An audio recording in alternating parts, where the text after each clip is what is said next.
A organização da administração federal estabelece diretrizes para a reforma administrativa e dá outras providências. O Presidente da República, usando das atribuições que lhe confere o artigo 9, parágrafo 2º do Ato Institucional número 4, de 7 de dezembro de 1966, decreta: Título 1 da Administração Federal. Artigo 1º. O Poder Executivo é exercido pelo Presidente da República, auxiliado pelos Ministros de Estado. Artigo 2º. O Presidente da República e os Ministros de Estado exercem as atribuições de sua competência constitucional, legal e regulamentar, com o auxílio dos órgãos que compõem a administração federal. Artigo 3º. Respeitada a competência constitucional do Poder Legislativo, estabelecida no artigo 46, inciso 2 e 4 da Constituição, o Poder Executivo regulará a estruturação, as atribuições e o funcionamento dos órgãos da Administração Federal.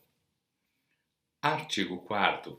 A Administração Federal compreende, inciso 1, a administração direta, que se constitui dos serviços integrados na estrutura administrativa da Presidência da República e dos Ministérios. Inciso 2, a administração indireta, que compreende as seguintes categorias de entidades dotadas de personalidade jurídica própria. A linha A, autarquias. A linha B, empresas públicas. A linha C, sociedades de economia mista.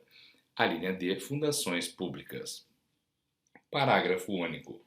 As entidades compreendidas na administração indireta vinculam-se ao Ministério em cuja área de competência estiver enquadrada sua principal atividade. Artigo 5º. Para os fins desta lei, considera-se, inciso 1, autarquia, o serviço autônomo criado por lei com personalidade jurídica, patrimônio e receita próprios, para executar atividades típicas da administração pública, que requeiram para seu melhor funcionamento gestão administrativa e financeira descentralizada. Inciso 2. Empresa pública. A entidade dotada de personalidade jurídica de direito privado, com patrimônio próprio e capital exclusivo da União, criado por lei para a exploração de atividade econômica, que o governo seja levado a exercer por força de contingência ou de conveniência administrativa, podendo revestir-se de qualquer das formas admitidas em direito. Inciso 3. Sociedade de economia mista. A entidade dotada de personalidade jurídica de direito privado, criada por lei para a exploração de atividade econômica, sob a forma de sociedade anônima, cujas ações com direito a voto pertençam em sua maioria à União ou à entidade da administração indireta. Parágrafo 4º. Inciso 4º. Fundação pública. A entidade dotada de personalidade jurídica de direito privado sem fins lucrativos, criada em virtude de autorização legislativa para o desenvolvimento de atividades que não exijam execução dos órgãos ou entidades de direito público, com autonomia administrativa, patrimônio próprio, gerido pelos respectivos órgãos de direção e funcionamento custeado por recursos da União e de outras fontes. Parágrafo 1º. No caso do inciso 3, quando a atividade for submetida a regime de monopólio estatal, a maioria acionária caberá apenas à União, em caráter permanente. Parágrafo 2º. O Poder Executivo enquadrará as entidades da administração indireta existentes na categoria constantes deste artigo.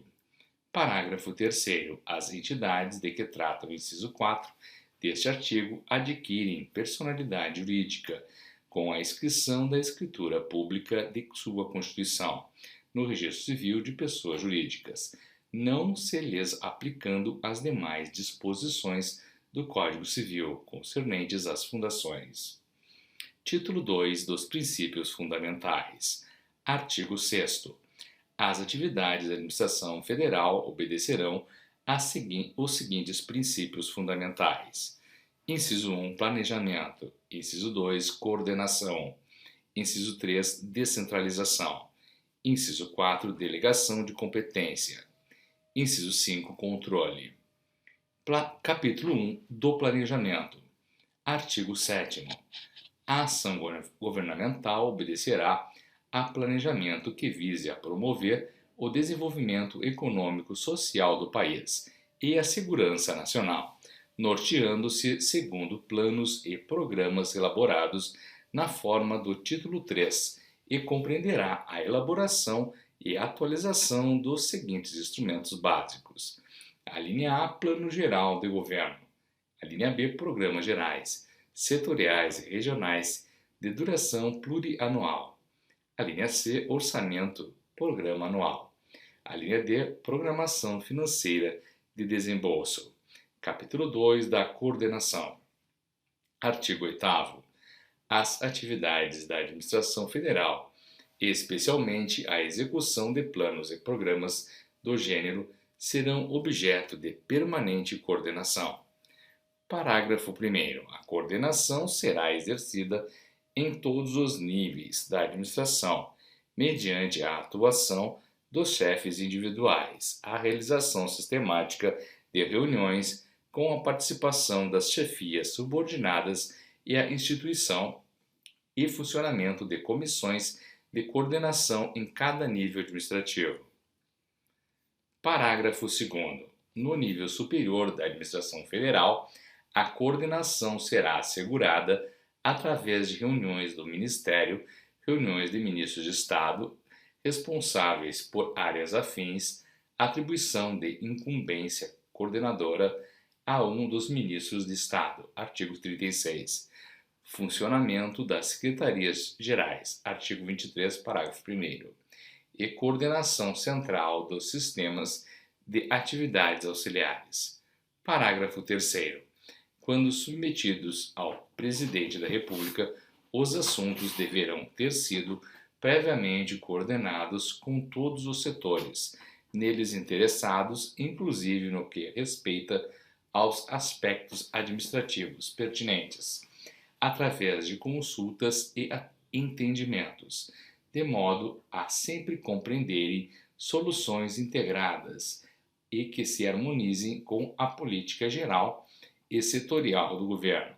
Idêntico procedimento será adotado nos demais níveis da administração federal, antes da submissão dos assuntos à decisão da autoridade competente.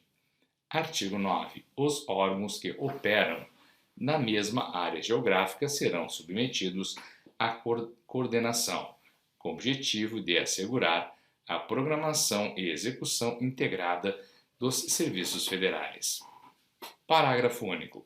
Quando ficar demonstrada a inviabilidade de celebração de convênio, a linha B, parágrafo 1º do artigo 10, com os órgãos estaduais e municipais que exerçam atividades idênticas, os órgãos federais buscarão com eles coordenar-se para evitar dispersão de esforços e de investimentos na mesma área geográfica. Capítulo 3 da descentralização. Artigo 10. A execução das atividades da administração federal deverá ser amplamente descentralizada. Parágrafo 1º. A descentralização será posta em prática em 3 planos principais. A linha A. Dentro dos quadros de administração federal, distinguindo-se claramente o nível de direção de execução. A linha B. Da administração federal para das unidades federadas, quando estejam devidamente aparelhadas e mediante convênio. A linha C. Da administração federal para a órbita privada, mediante contratos e concessões. Parágrafo 2º. Em cada órgão da administração federal, os serviços que compõem a estrutura central de direção devem permanecer liberados das rotinas de execução e das tarefas de mera formalização de atos administrativos, para que possam concentrar-se nas atividades de planejamento, supervisão, coordenação e controle. Parágrafo 3º. A administração casuística. Assim entendida, a decisão de casos individuais compete, em princípio, ao nível de execução, especialmente aos serviços de natureza local que estão em contato com os fatos e com o público. Parágrafo 4º. Compete à estrutura central de direção o estabelecimento das normas, critérios, programas e princípios que os serviços responsáveis pela execução são obrigados a respeitar na solução dos casos individuais e no desempenho de suas atribuições. Parágrafo 5. Ressalvados os casos de manifesta impraticabilidade ou inconveniência à execução de programas federais de caráter nitidamente local, deverá ser delegada, no todo ou em parte, mediante convênio, aos órgãos estaduais ou municipais incumbidos de serviços correspondentes. Parágrafo 6º.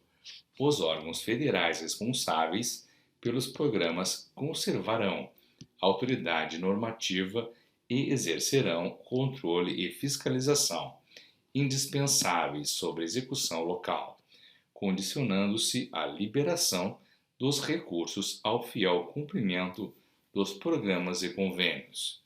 Parágrafo 7º. Para melhor desincumbir-se das tarefas de planejamento, coordenação, supervisão e controle e com o objetivo de impedir o crescimento desmensurado da máquina administrativa, a administração procurará desobrigar-se da realização material de tarefas executivas, recorrendo sempre que possível à execução indireta mediante contrato, desde que exista na área iniciativa privada suficientemente desenvolvida e capacitada a desempenhar os encargos de execução. Parágrafo 8º. A aplicação desse critério será condicionada, em qualquer caso, aos ditames do interesse público e às conveniências da segurança nacional. Capítulo 4. Da delegação de competência. Artigo 11. A delegação de competência será utilizada como instrumento de descentralização administrativa, com o objetivo de assegurar maior rapidez e objetividade às decisões, situando-as na proximidade dos fatos, pessoas ou problemas a atender. Artigo 12.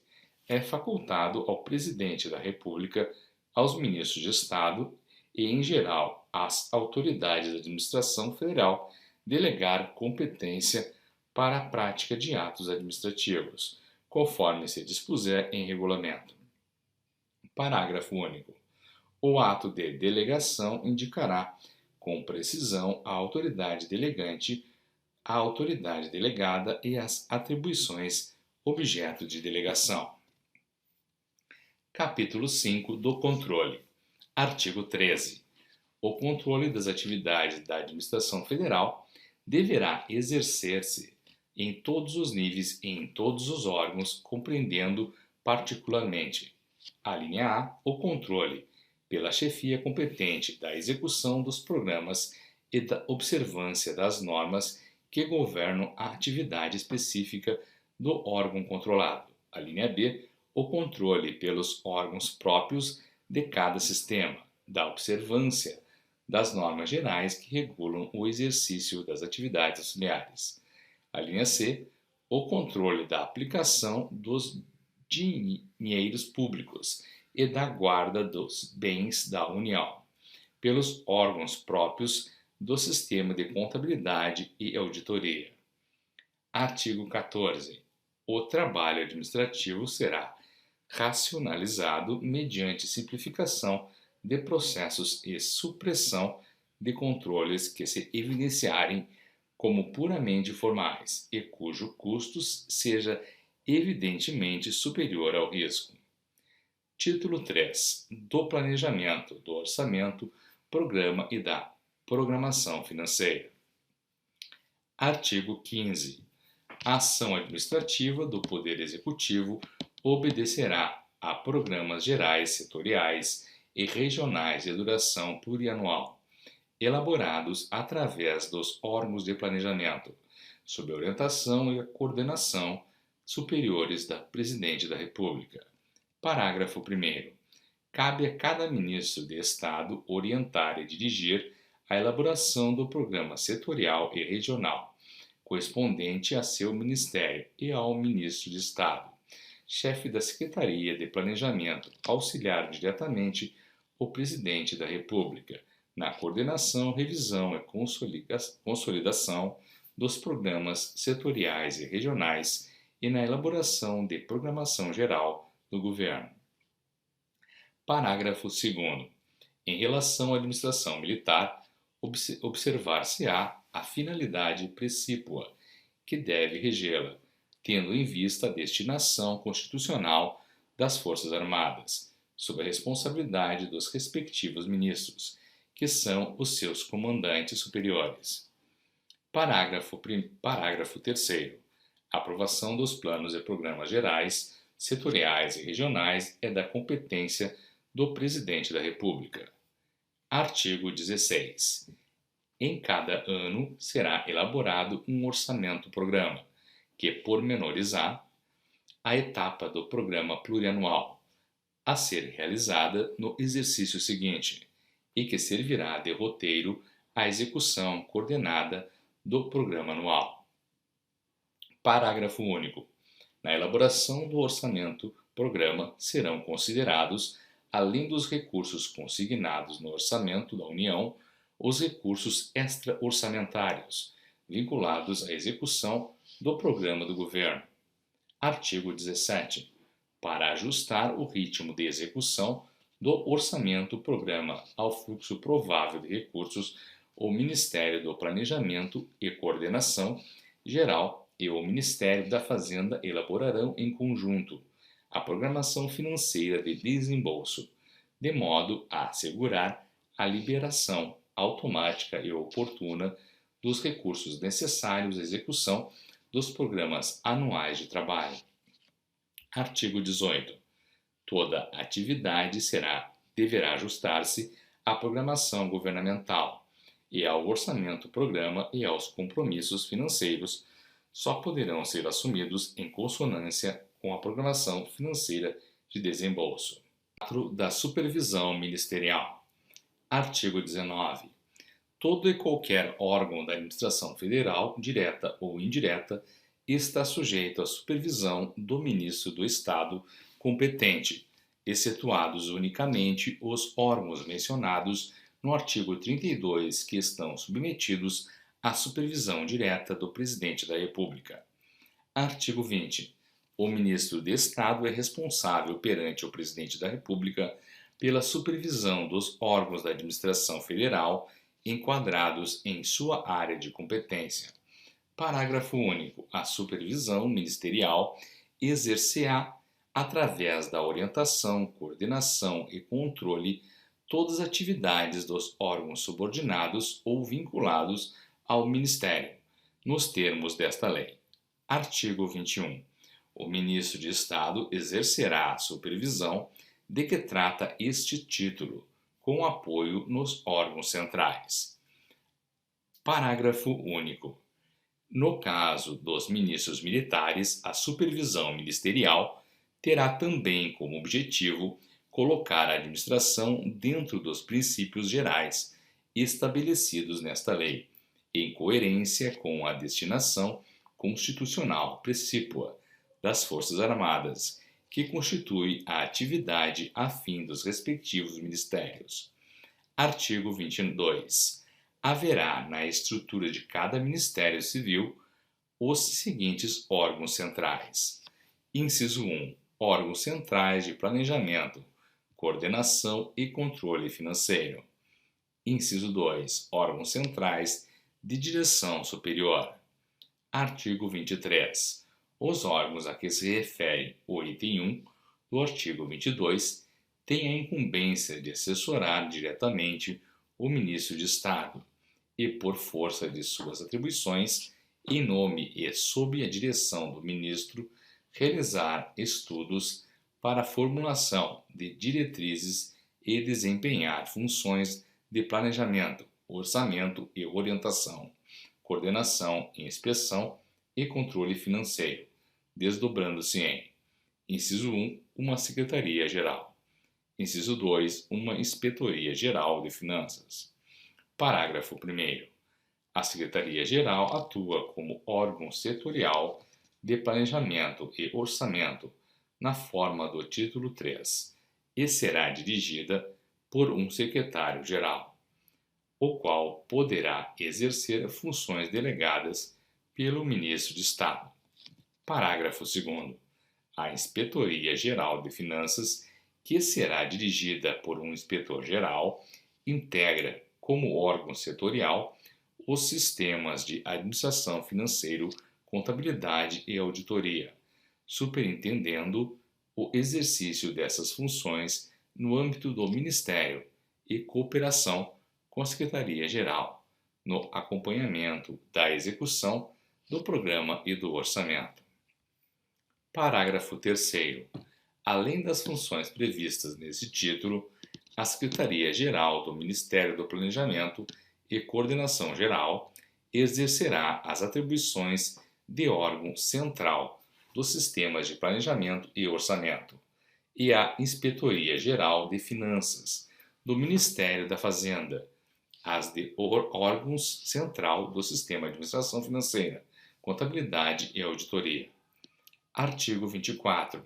Os órgãos centrais de direção superior, artigo 22, item 2, executam funções de administração das atividades específicas e auxiliares do Ministério e serão preferentemente organizados em base departamental, observados os princípios estabelecidos nesta lei. Artigo 25. A supervisão ministerial tem por principal objetivo, na área de competência do Ministro de Estado, inciso 1, assegurar a observância da legislação federal. Inciso 2, promover a execução dos programas do governo. Inciso 3, fazer observar os princípios fundamentais enunciados no título 2. Inciso 4, coordenar as atividades dos órgãos supervisionados e harmonizar sua atuação com a dos demais ministérios. Inciso 5, avaliar o comportamento administrativo dos órgãos supervisionados e diligenciar no sentido de que estejam confiados a dirigentes capacitados. Inciso 6, proteger a administração dos órgãos supervisionados contra interferências e pressões ilegítimas. Inciso 7, fortalecer o sistema do mérito. Inciso 8, fiscalizar a aplicação e utilização de dinheiros, valores e bens públicos. Inciso 9, acompanhar os custos globais dos programas setoriais de governo, a fim de alcançar uma prestação econômica de serviços. Inciso 10. Fornecer ao órgão próprio do Ministério da Fazenda os elementos necessários à prestação de contas do exercício financeiro. Inciso 11. Transmitir ao Tribunal de Contas, sem prejuízo da fiscalização deste, informes relativos à administração financeira e patrimonial dos órgãos do Ministério. Artigo 26. No que se refere à administração indireta, a supervisão ministerial visará a assegurar essencialmente: inciso 1, a realização dos objetivos fixados nos atos de constituição da entidade. Inciso 2, a harmonia com a política e a programação do governo no setor de atuação da entidade. Inciso 3, a eficiência administrativa. Inciso 4, a autonomia administrativa, operacional e financeira da entidade. Parágrafo único. A supervisão exercer-á mediante a adoção das seguintes medidas, além de outras estabelecidas em regulamento. Alínea A. Indicação ou nomeação pelo ministro ou, se for o caso, eleição dos dirigentes da entidade conforme sua natureza jurídica.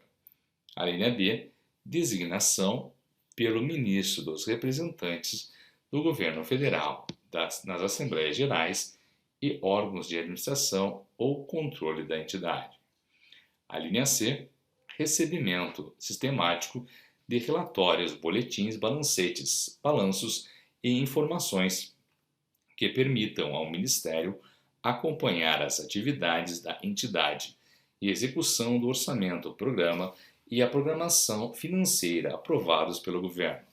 A linha D, aprovação anual da proposta de orçamento, programa e da programação financeira da entidade, no caso da autarquia.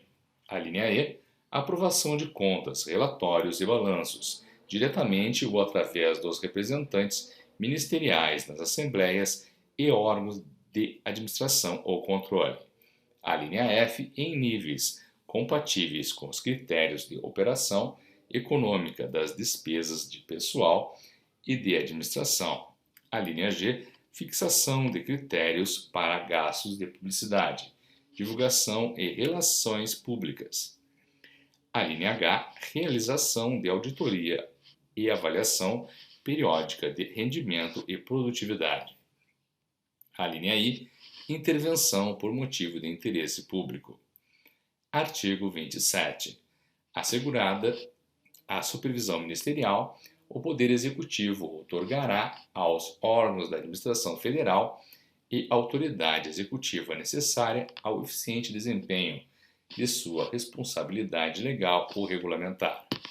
Parágrafo único. Assegurar-se-á às empresas públicas e à sociedade de economia mista condições de funcionamento idênticas às do setor privado, cabendo a essas entidades, sob a supervisão ministerial, ajustar-se ao plano geral do governo.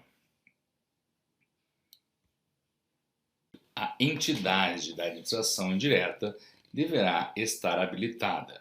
Inciso 1. Prestar contas da sua gestão, pela forma e nos prazos estipulados em cada caso. Inciso 2. Prestar a qualquer momento, por intermédio do Ministro do Estado, as informações solicitadas pelo Congresso Nacional. Inciso 3. Evidenciar os resultados positivos ou negativos de seus trabalhos, indicando suas causas e justificando as medidas postas em prática ou cuja adoção se impuser no interesse do serviço público. Artigo 29. Em cada Ministério Civil, além dos órgãos centrais de que trata o artigo 22, o Ministro de Estado disporá da assistência direta e imediata de: inciso 1, gabinete; inciso 2, consultor jurídico, exceto do Ministério da Fazenda; inciso 3, divisão de segurança e informações. Parágrafo 1º. O gabinete assiste o Ministro de Estado em sua representação política e social e incumbe-se das relações públicas, encarregando-se do preparo e despacho do expediente pessoal do ministro. Parágrafo 2º. O consultor jurídico incumbe-se do assessoramento jurídico do Ministro de Estado. Parágrafo 3º. A Divisão de Segurança e Informações colabora com a Secretaria-Geral do Conselho de Segurança Nacional e com o Serviço Nacional de Informações. Parágrafo 4º. No Ministério da Fazenda, o Serviço de Consulta Jurídica Contínua afeta a Procuradoria-Geral da Fazenda Nacional e aos seus órgãos integrantes, cabendo a função de consultor jurídico do Ministro de Estado ao Procurador-Geral, nomeado em comissão pelo critério de confiança e livre escolha entre bacharéis em Direito. Título 5 dos Sistemas de Atividades Auxiliares. Artigo 30. Serão organizadas sob a forma de sistema as atividades de pessoal, orçamento, estatística, administração financeira, contabilidade e auditoria, e serviços gerais, além de outras atividades auxiliares comuns a todos os órgãos da administração, que, a critério do Poder Executivo, necessitem de coordenação central. Parágrafo 1º. Os serviços incumbidos do exercício das atividades de que trata este artigo considerar-se integrados no sistema respectivo e ficam, consequentemente, sujeitos à orientação normativa e supervisão técnica e à fiscalização específica do órgão central do sistema, sem prejuízo da subordinação ao órgão em cuja estrutura administrativa estiverem integrados. Parágrafo 2º. O chefe do órgão central do sistema é responsável pelo fiel cumprimento das leis e regulamentos pertinentes e pelo funcionamento eficiente e coordenado do sistema. Parágrafo 3º. É dever dos responsáveis pelos diversos órgãos competentes dos sistemas atuar de modo a imprimir o máximo rendimento e a reduzir os custos operacionais da administração. Parágrafo 4º. Junto ao órgão central de cada sistema poderá funcionar uma comissão de coordenação cujas atribuições e composição serão definidas em decreto. Artigo 31. A estruturação dos sistemas de que trata o artigo 30 e a subordinação dos respectivos órgãos centrais serão estabelecidos em decreto. Título 6. Da Presidência da República. Artigo 32. A Presidência da República é constituída essencialmente pelo Gabinete Civil e pelo Gabinete Militar. Também dela fazem parte, como órgãos de assessoramento imediato ao Presidente da República. Inciso 1. O Conselho de Segurança Nacional. Inciso 2. O Conselho de Desenvolvimento Econômico. Inciso 3. O Conselho de Desenvolvimento Social. Inciso 4. A Secretaria de Planejamento. Inciso 5. O Serviço Nacional de Informações. Inciso 6. O Estado-Maior das Forças Armadas. Inciso 7. O Departamento Administrativo do Serviço Público. Inciso 8. A Consultoria Geral da República. Inciso 9. O Alto Comando das Forças Armadas. Inciso 10. O Conselho Nacional de Informática e Automação. Parágrafo único. O chefe do Gabinete Civil, o chefe do Gabinete Militar, o chefe da Secretaria de Planejamento, o chefe do Serviço Nacional de Informações e o chefe do Estado-Maior das Forças Armadas são ministros de Estado titulares dos respectivos órgãos. Artigo 33. Ao Gabinete Civil incumbe: inciso 1. Assistir direta e imediatamente o Presidente da República no desempenho de suas atribuições, em especial nos assuntos referentes à administração civil. Inciso 2. Promover e divulgar a divulgação de atos, atividades governamentais. Inciso 3. Acompanhar a tramitação de projetos de lei no Congresso Nacional e coordenar a elaboração dos ministérios e demais órgãos da administração no que respeita aos projetos de lei submetidos à sanção presidencial. Artigo 34. Ao Gabinete Militar incumbe: inciso 1. Assistir direta e imediatamente o Presidente da República no desempenho de suas atribuições, em especial nos assuntos referentes à segurança nacional e à administração militar. Inciso 2. Zelar pela segurança do Presidente da República e dos palácios presidenciais. Parágrafo único. O chefe do Gabinete Militar exerce as funções de secretário-geral do Conselho de Segurança Nacional. Os ministérios e respectivas áreas de competência. Artigo 35. Os ministérios são os seguintes: Ministério da Justiça, Ministério das Relações Exteriores, Ministério da Fazenda, Ministério dos Transportes, Ministério da Agricultura, Ministério da Indústria e Comércio, Ministério das Minas e Energia, Ministério do Interior, Ministério da Educação e Cultura, Ministério do Trabalho, Ministério da Previdência e Assistência Social, Ministério da Saúde, Ministério das Comunicações, Ministério da Marinha, Ministério do Exército, Ministério da Aeronáutica. Parágrafo único. Os titulares dos ministérios são ministros de Estado. Artigo 36. Para auxiliá-lo na coordenação de assuntos afins ou interdependentes que interessem a mais de um ministério, o Presidente da República poderá incumbir de missão coordenadora um dos ministros de Estado, cabendo essa missão, na ausência de designação específica, ao ministro de Estado-chefe da Secretaria de Planejamento. Parágrafo 1º.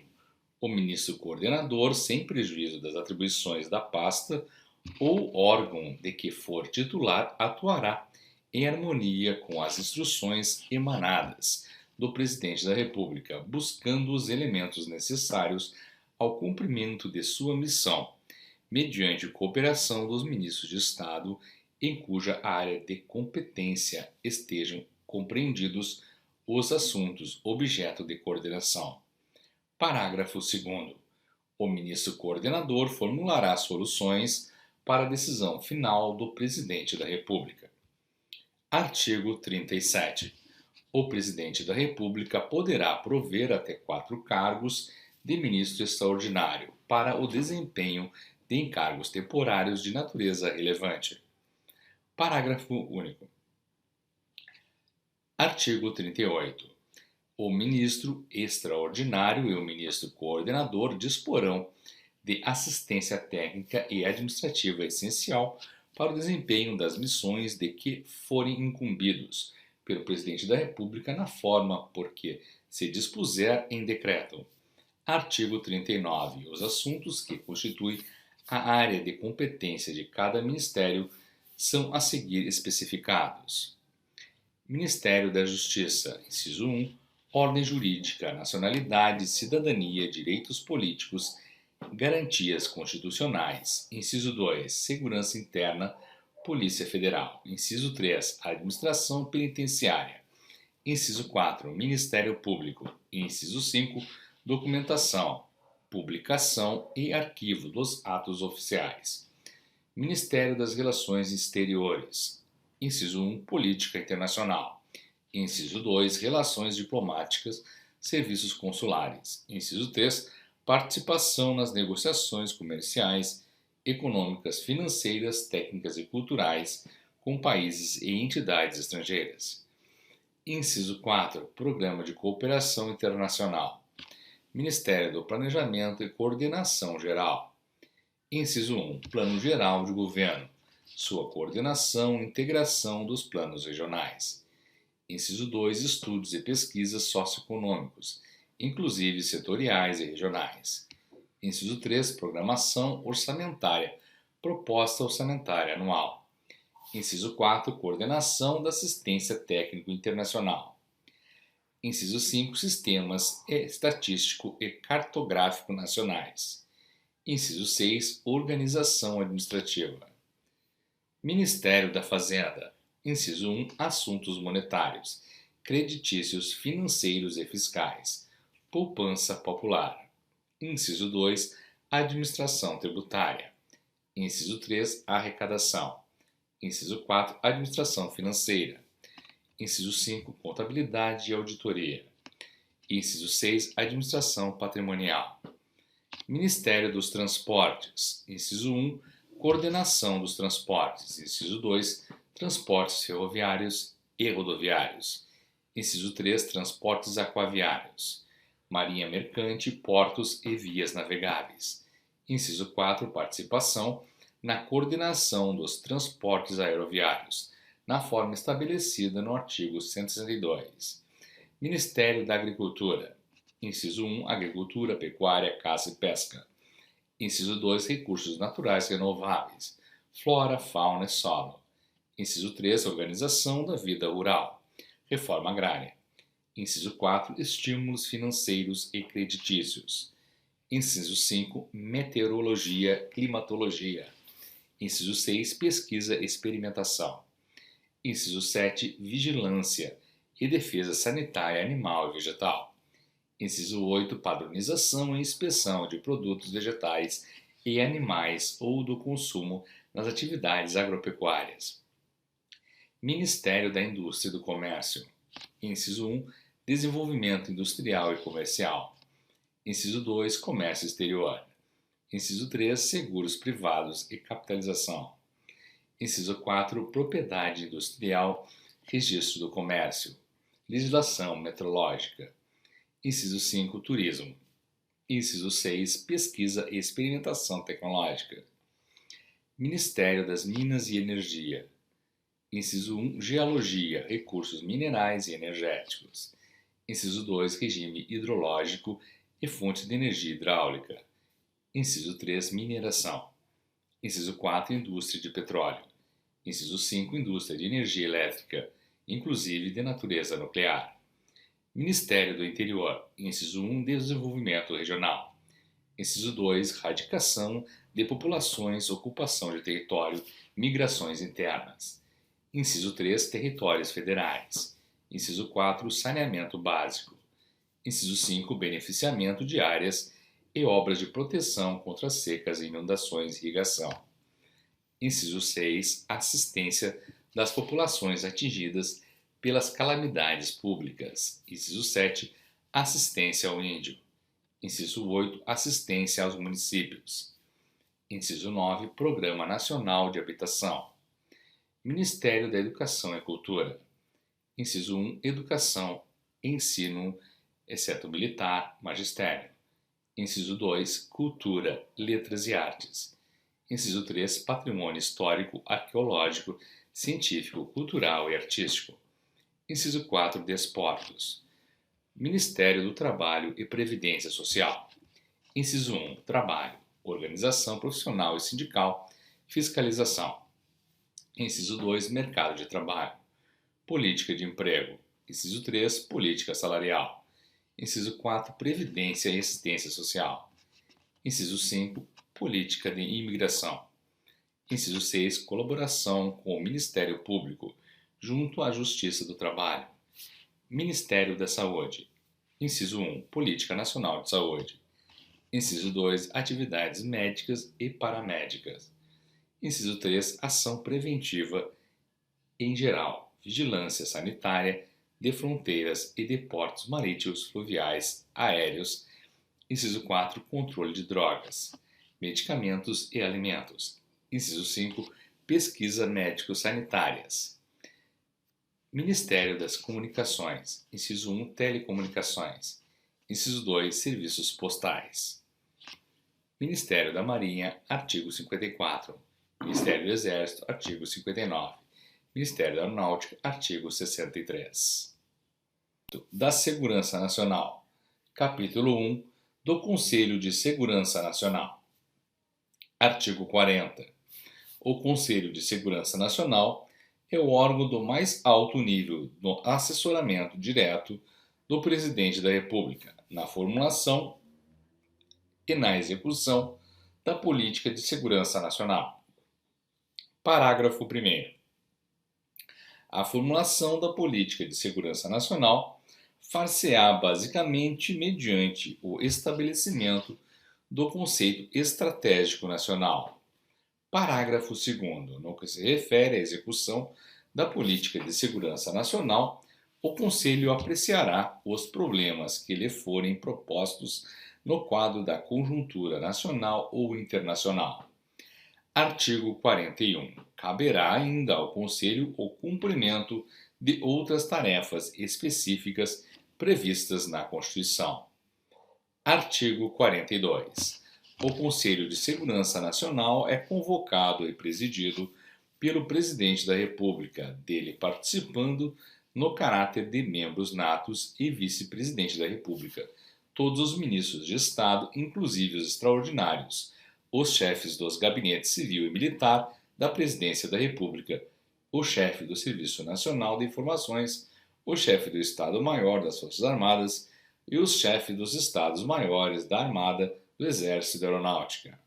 Parágrafo 1º. O Presidente da República poderá designar membros eventuais, conforme a matéria a ser apreciada.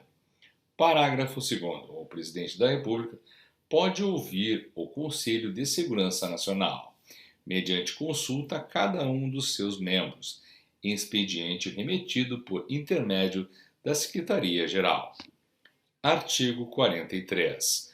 O Conselho dispõe de uma Secretaria-Geral, como órgão de estudo, planejamento e coordenação no campo da segurança nacional, e poderá contar com a colaboração de órgãos complementares, necessários ao cumprimento de sua finalidade constitucional.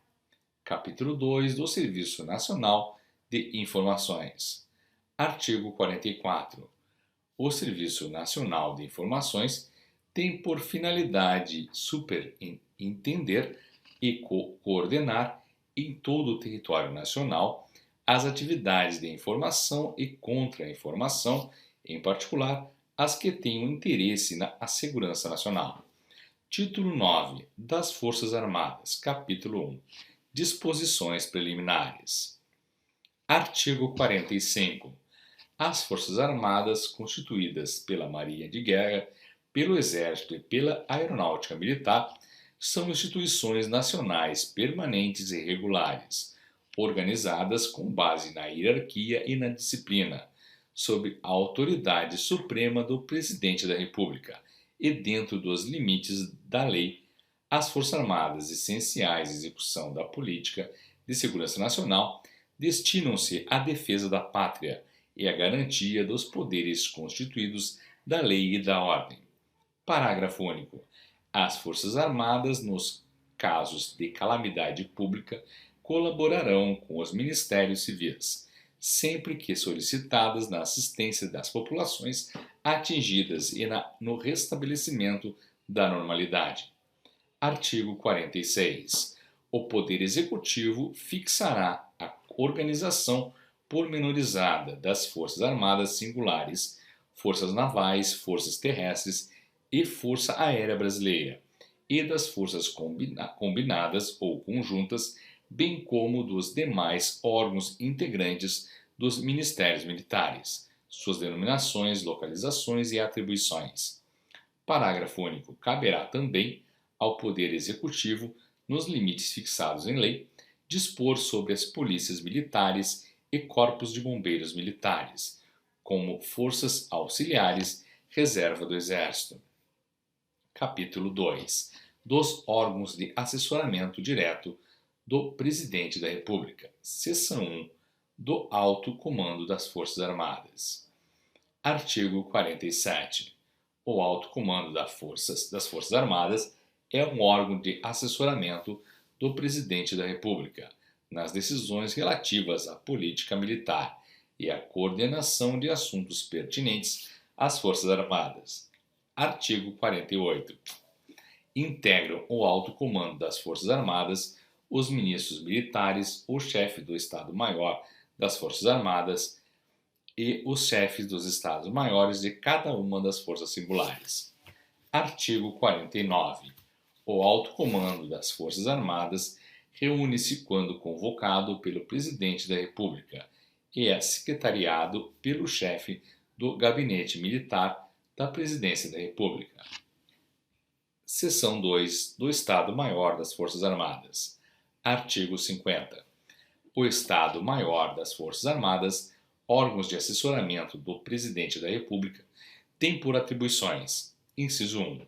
Proceder aos estudos para a fixação da política, da estratégia e da doutrina militares, bem como elaborar e coordenar os planos e programas decorrentes.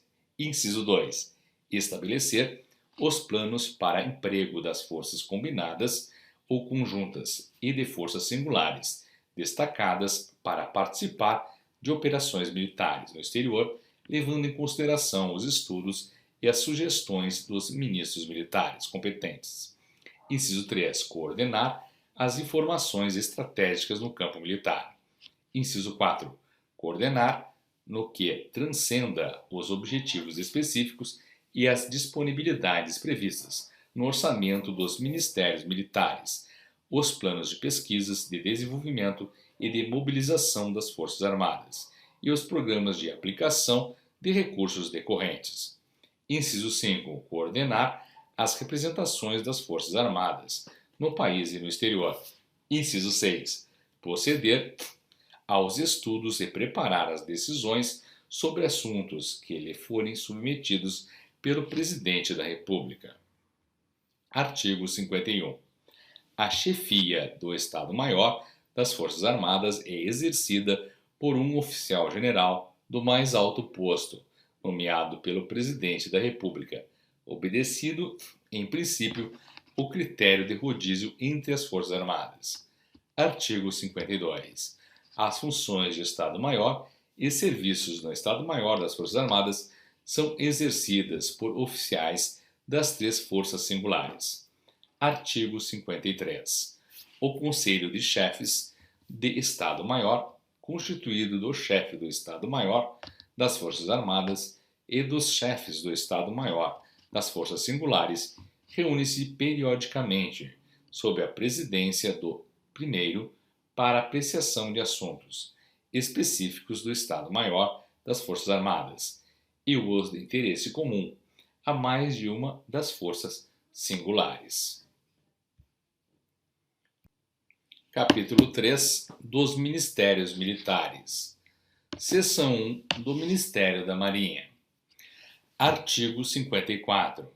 O Ministério da Marinha administra os negócios da Marinha de Guerra e tem como atribuição principal a preparação desta para o cumprimento de sua destinação constitucional. Parágrafo 1º.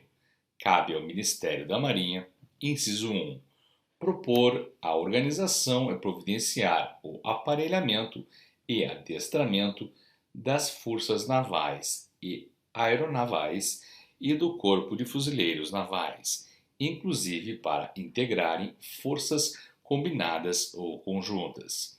Inciso 2. Orientar e realizar pesquisas e desenvolvimento de interesses da Marinha, obedecido o previsto no item 5 do artigo 50 da presente lei. Inciso 3. Estudar e propor diretrizes para a política marítima nacional. Parágrafo 2º. O Ministério da Marinha competem ainda as seguintes atribuições subsidiárias. Inciso 1. Orientar e controlar a Marinha Mercante Nacional e demais atividades correlatas, no que interessa à segurança nacional e prover a segurança da navegação, seja ela marítima, fluvial ou lacustre. Inciso 2. Exercer a Polícia Naval. Artigo 55. O Ministério da Marinha exerce a direção-geral do Ministério da Marinha. O Ministro da Marinha exerce a direção-geral do Ministério da Marinha e é o comandante superior da Marinha de Guerra.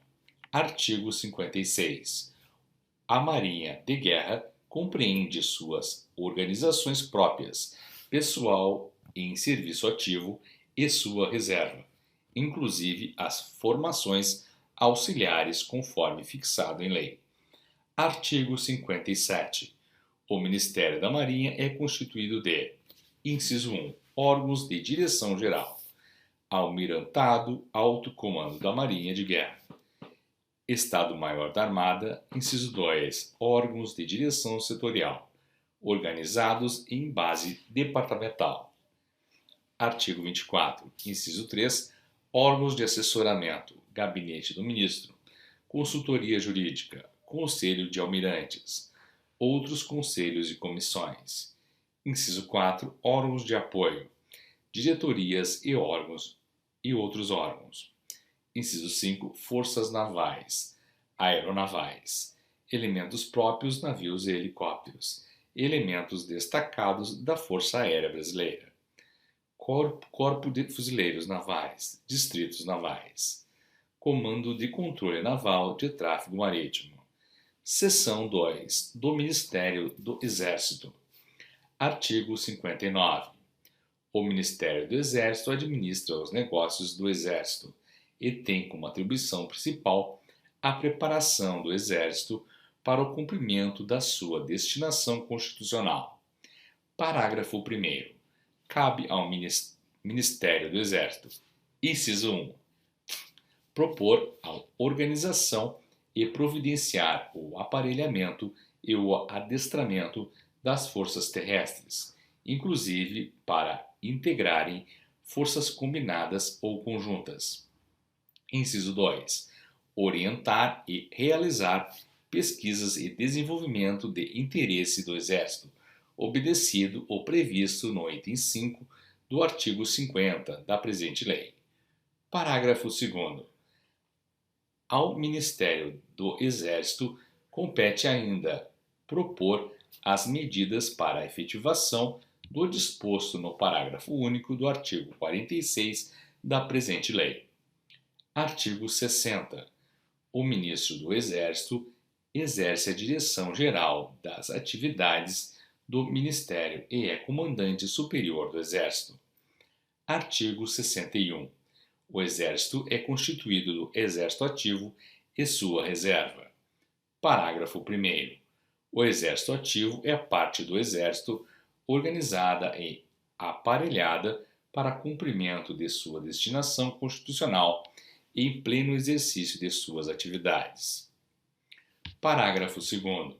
Constitui a reserva do Exército todo o pessoal sujeito à incorporação no Exército Ativo, mediante mobilização ou convocação, e as forças e organizações auxiliares, conforme fixado em lei. Artigo 62. O Ministério do Exército compreende, inciso 1, órgãos de direção geral, Alto Comando do Exército, Estado-Maior do Exército, Conselho Superior de Economia e Finanças.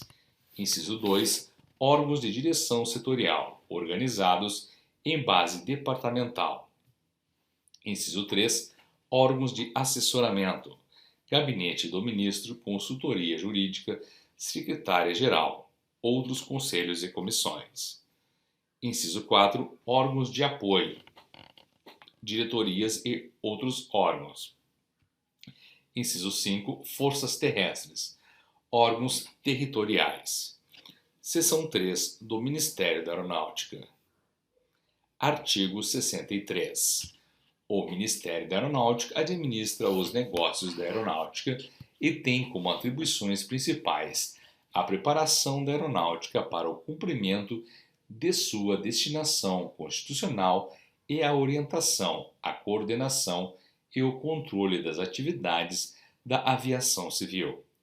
Parágrafo único. Cabe ao Ministério da Aeronáutica, inciso 1, estudar e propor diretrizes para a política aeroespacial nacional. Inciso 2, propor a organização e providenciar o aparelhamento e o adestramento da Força Aérea Brasileira, inclusive de elementos para integrar as forças combinadas ou conjuntas. Inciso 2, propor a organização e providenciar o aparelhamento e adestramento da Força Aérea Brasileira, inclusive de elementos para integrar as forças combinadas ou conjuntas. Inciso 3, orientar, coordenar e controlar as atividades da aviação civil, tanto comerciais como privadas e desportivas. Inciso 4, estabelecer, equipar e operar diretamente ou mediante autorização ou concessão a infraestrutura aeronáutica, inclusive os serviços de apoio necessários à navegação aérea. Inciso 5. Orientar, incentivar e realizar pesquisas e desenvolvimento de interesse da aeronáutica, obedecido quanto às de interesse militar ao prescrito no item 4 do artigo 50 da presente lei. Inciso 6. Operar o Correio Aéreo Nacional. Artigo 64. O Ministro da Aeronáutica exerce a direção geral das atividades do Ministério e é comandante em chefe da Força Aérea Brasileira. Artigo 65. A Força Aérea Brasileira é a parte da aeronáutica organizada e aparelhada para o cumprimento de sua destinação constitucional. Parágrafo único. Constitui a reserva da aeronáutica todo o pessoal sujeito à incorporação na Força Aérea Brasileira, mediante mobilização ou convocação, e as organizações auxiliares, conforme fixado em lei.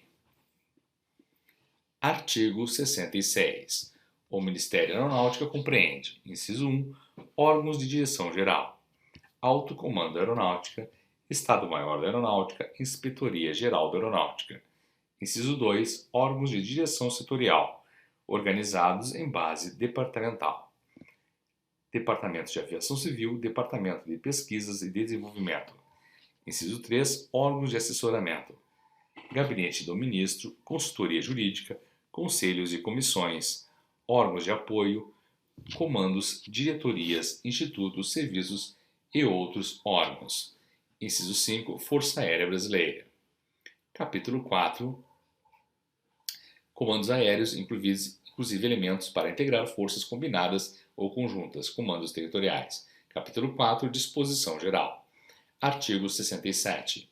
O Almirantado, Alto Comando da Marinha de Guerra, Alto Comando do Exército e Alto Comando da Aeronáutica, a que se referem os artigos 57, 62 e 66, são órgãos integrantes da Direção Geral do Ministério da Marinha, do Exército e da Aeronáutica, cabendo-lhes assessorar os respectivos ministros, principalmente: a linha A nos assuntos relativos à política militar peculiar à força singular, a linha B nas matérias de relevância, em particular, de organização, administração e logística, dependentes de decisão ministerial.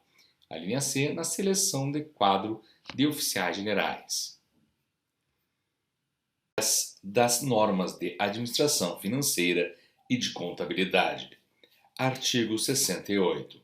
O Presidente da República prestará anualmente ao Congresso Nacional as contas relativas ao exercício anterior, sobre as quais dará parecer prévio o Tribunal de Contas. Artigo 69. Os órgãos da administração direta observarão um plano de contas único e as normas gerais de contabilidade e da auditoria que forem aprovados pelo Governo. Artigo 70. Publicados a lei orçamentária ou os decretos de abertura de créditos adicionais, as unidades orçamentárias, os órgãos administrativos, os de contabilização e os de fiscalização financeira ficam desde logo habilitados a tomar as providências cabíveis para o desempenho das suas tarefas. Artigo 71. A discriminação das dotações orçamentárias globais de despesa será feita, inciso 1, no Poder Legislativo e órgãos auxiliares pelas mesas da Câmara dos Deputados e do Senado Federal e pelo Presidente do Tribunal de Contas. Inciso 2, no Poder Judiciário pelos presidentes dos tribunais e demais órgãos competentes. Inciso 3, no Poder Executivo pelos ministros de Estado ou dirigentes de órgãos da Presidência da República. Artigo 72. Com base na lei orçamentária, créditos adicionais e seus atos complementares, o órgão central da programação financeira fixará as cotas e prazos de utilização de recursos pelos órgãos da Presidência da República, pelos ministérios e pelas autoridades dos poderes legislativo e judiciário, para atender à movimentação dos créditos orçamentários ou adicionais. Parágrafo 1º. Os ministros de Estado, os dirigentes de órgãos da Presidência da República aprovarão a programação financeira setorial e autorizarão as unidades administrativas a movimentar os respectivos créditos, dando ciência ao Tribunal de Contas. Parágrafo 2º. O ministro de Estado, por proposta do Inspetor-Geral de Finanças, decidirá quanto aos limites de descentralização da administração dos créditos, tendo em conta as atividades peculiares de cada órgão.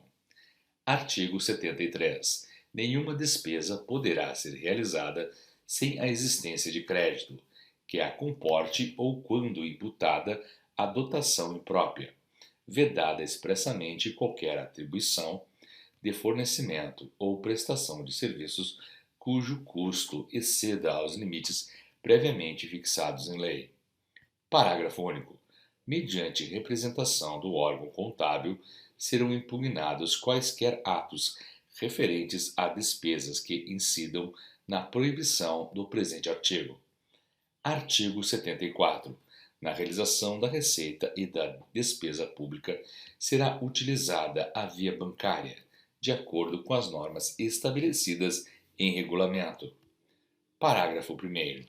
Nos casos em que se torne indispensável a arrecadação de receita diretamente pelas unidades administrativas, o recolhimento à conta bancária far-se-á no prazo regulamentar. Parágrafo 2º.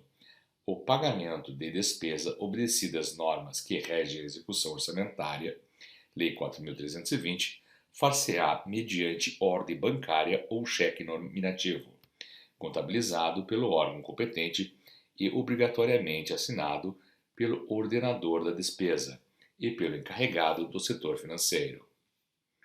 Parágrafo 3º. Em casos excepcionais, quando houver despesa não atendível pela via bancária, as autoridades ordenadoras poderão autorizar suprimentos de fundos, de preferência a agentes afiançados, fazendo-se os lançamentos contábeis necessários e fixando-se prazo para a comprovação dos gastos.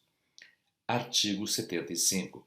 Os órgãos da administração federal prestarão ao Tribunal de Contas ou suas delegações os informes relativos à administração dos créditos orçamentários e facilitarão a realização das inspeções de controle externo dos órgãos de administração financeira, contabilidade e auditorias.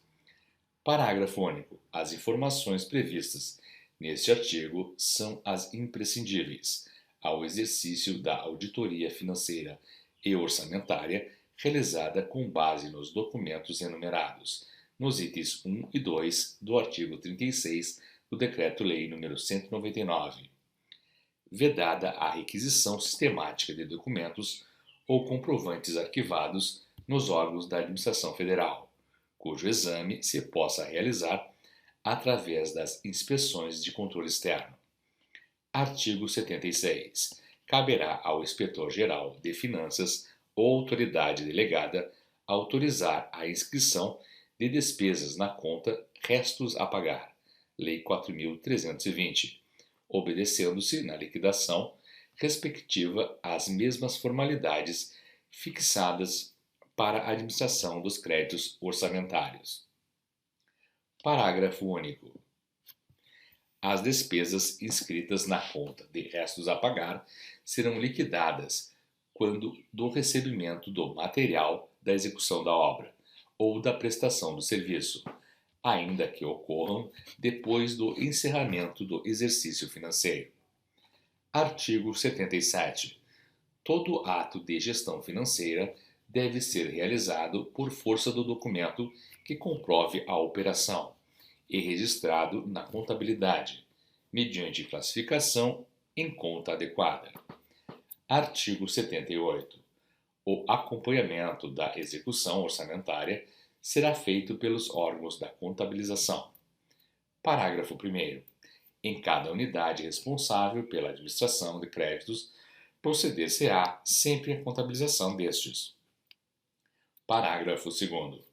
A contabilidade sintética ministerial caberá à Inspetoria Geral de Finanças. Parágrafo 3º. A contabilidade geral caberá à Inspetoria Geral de Finanças do Ministério da Fazenda. Parágrafo 4º.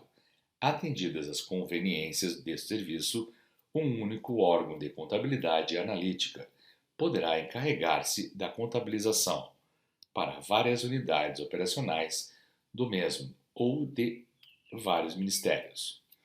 Parágrafo 5º. Os documentos relativos à escrituração dos atos da receita e despesa ficarão arquivados no órgão da contabilidade analítica e à disposição das autoridades responsáveis pelo acompanhamento administrativo e fiscalização financeira, e bem assim dos agentes incumbidos do controle externo, de competência do Tribunal de Contas.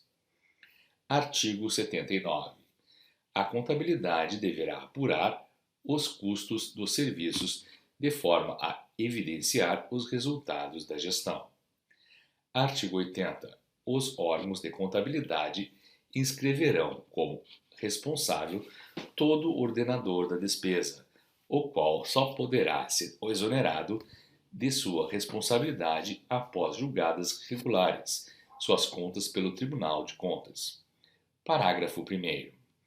O ordenador de despesas é toda e qualquer autoridade de cujos atos resultarem emissão de empenho, autorização de pagamento, suprimento ou dispêndio de recursos da União, ou pela qual esta responda. Parágrafo 2º. O ordenador de despesas, salvo conivência, não é o responsável por prejuízos causados à Fazenda Nacional, decorrentes de atos praticados por agente subordinado que exorbitar das ordens recebidas. Parágrafo 3º. As despesas feitas por meio de suprimentos, desde que não impugnadas pelo ordenador, serão escrituradas e incluídas na sua tomada de contas. Na forma prescrita, quando impugnadas, deverá o ordenador determinar imediatas providências administrativas para apuração das responsabilidades e imposição das penalidades cabíveis, sem prejuízo do julgamento da regularidade das contas pelo Tribunal de Contas. Artigo 81.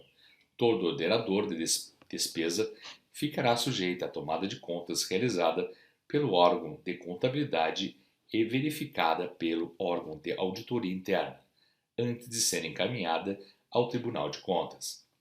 Parágrafo único. O funcionário que receber suprimento de fundos na forma do disposto no artigo 74, parágrafo 3º, é obrigado a prestar contas de sua aplicação, procedendo-se automaticamente à tomada de contas, se não o fizer no prazo assinalado.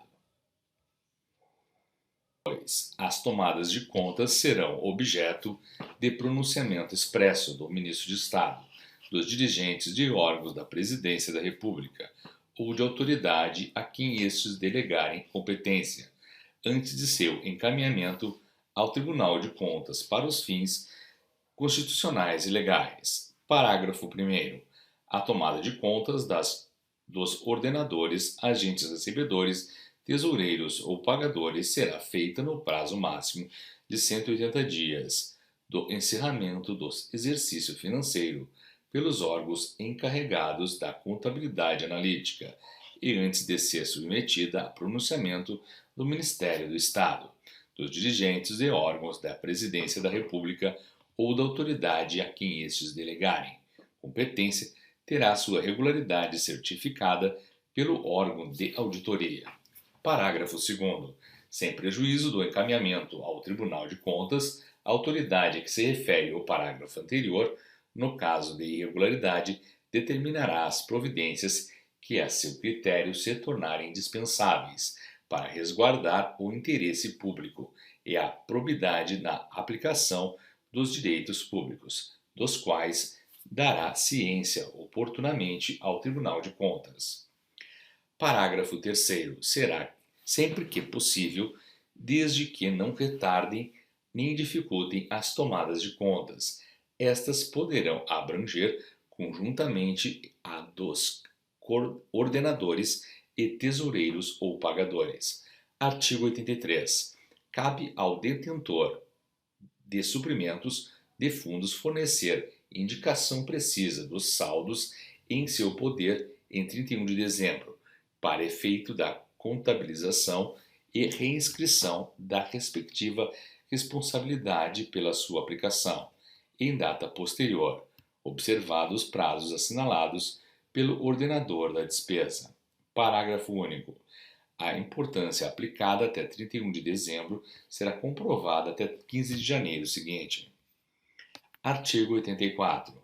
Quando se verificar que determinada conta não foi prestada ou que ocorreu desfalque, desvio de bens ou outra irregularidade de que resulte prejuízo para a Fazenda Pública, as autoridades administrativas, sob pena de corresponsabilidade, sem embargo dos procedimentos disciplinares, deverão tomar imediatas providências para assegurar o respectivo ressarcimento e instaurar a tomada de contas, fazendo-se as comunicações a respeito ao Tribunal de Contas. Artigo 85. A Inspetoria Geral de Finanças em cada ministério manterá atualizada relação de responsáveis por dinheiros, valores e bens públicos, cujo rol deverá ser transmitido anualmente ao Tribunal de Contas, comunicando-se trimestralmente as alterações. Artigo 86. A movimentação dos créditos destinados à realização de despesas reservadas ou confidenciais será feita sigilosamente e, nesse caráter, serão tomadas as contas dos responsáveis. Artigo 87. Os bens móveis, materiais e equipamentos em uso ficarão sob responsabilidade dos chefes de serviço, procedendo-se periodicamente às verificações pelos competentes órgãos de controle. Artigo 88. Os estoques serão obrigatoriamente contabilizados, fazendo-se a tomada anual das contas dos responsáveis. Artigo 89. Todo aquele que, a qualquer título, tenha a seu cargo o serviço de contabilidade da União é pessoalmente responsável pela exatidão das contas e oportuna apresentação dos balancetes, balanços e demonstrações contábeis, dos atos relativos à administração financeira e patrimonial do setor sob sua jurisdição. Artigo 90. Responderão pelos prejuízos que causarem à Fazenda Pública o ordenador de despesas e o responsável pela guarda de dinheiros, valores e bens. Artigo 91. Sob denominação de reserva de contingência, o orçamento anual poderá conter dotação global, não especificamente destinada a determinado órgão, unidade orçamentária, programa ou categoria econômica, cujos recursos serão utilizados para a abertura de créditos adicionais. Artigo 92.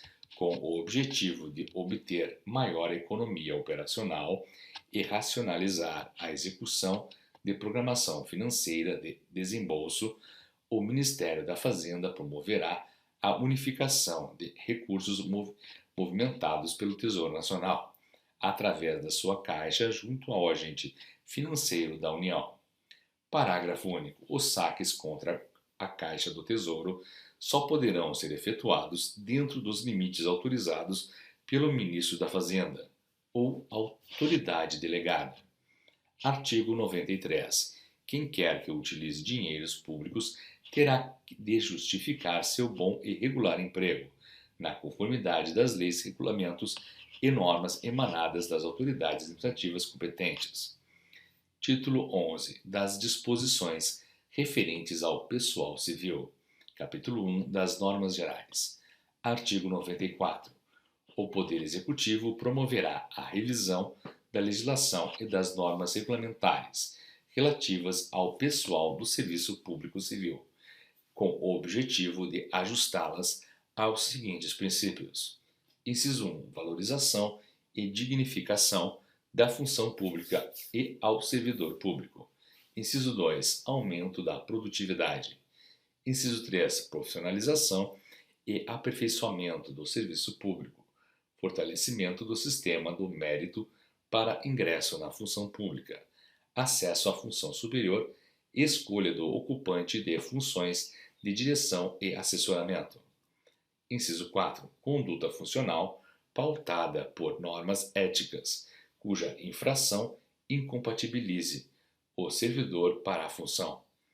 Inciso 5. Constituição de quadros dirigentes mediante formação e aperfeiçoamento de administradores capacitados a garantir a qualidade, produtividade e continuidade da ação governamental em consonância com critérios éticos especialmente estabelecidos. Inciso 6. Retribuição baseada na classificação das funções a desempenhar, levando-se em conta o nível educacional exigido pelos deveres e responsabilidade do cargo, a experiência que o exercício deste requer, a satisfação de outros requisitos que se reputarem essenciais ao seu desempenho e as condições do mercado de trabalho. Inciso 7. Organização dos quadros funcionais, levando-se em conta os interesses de recrutamento nacional para certas funções e a necessidade de relacionar ao mercado de trabalho local ou regional o recrutamento, a seleção e a remuneração das demais funções. Inciso 8. Concessão de maior autonomia para dirigentes e chefes da administração de pessoal, visando a fortalecer a autoridade do comando em seus diferentes graus e a dar-lhes efetiva responsabilidade pela supervisão e rendimento dos serviços sob sua jurisdição. Inciso 9. Fixação da quantidade de servidores, de acordo com as reais necessidades de funcionamento de cada órgão, efetivamente comprovadas e avaliadas, na oportunidade da elaboração do orçamento-programa e estreita observância dos quantitativos que forem considerados adequados pelo Poder Executivo, no que se refere aos dispêndios de pessoal. Aprovação das lotações segundo critérios objetivos que relacionam a quantidade de servidores às atribuições e ao volume de trabalho do órgão. Inciso 10. Eliminação ou reabsorção do pessoal ocioso, mediante aproveitamento dos servidores excedentes ou reaproveitamento aos desajustados em funções compatíveis com as suas comprovadas qualificações e aptidões vocacionais, impedindo-se novas admissões enquanto houver servidores disponíveis para a função. Inciso 11.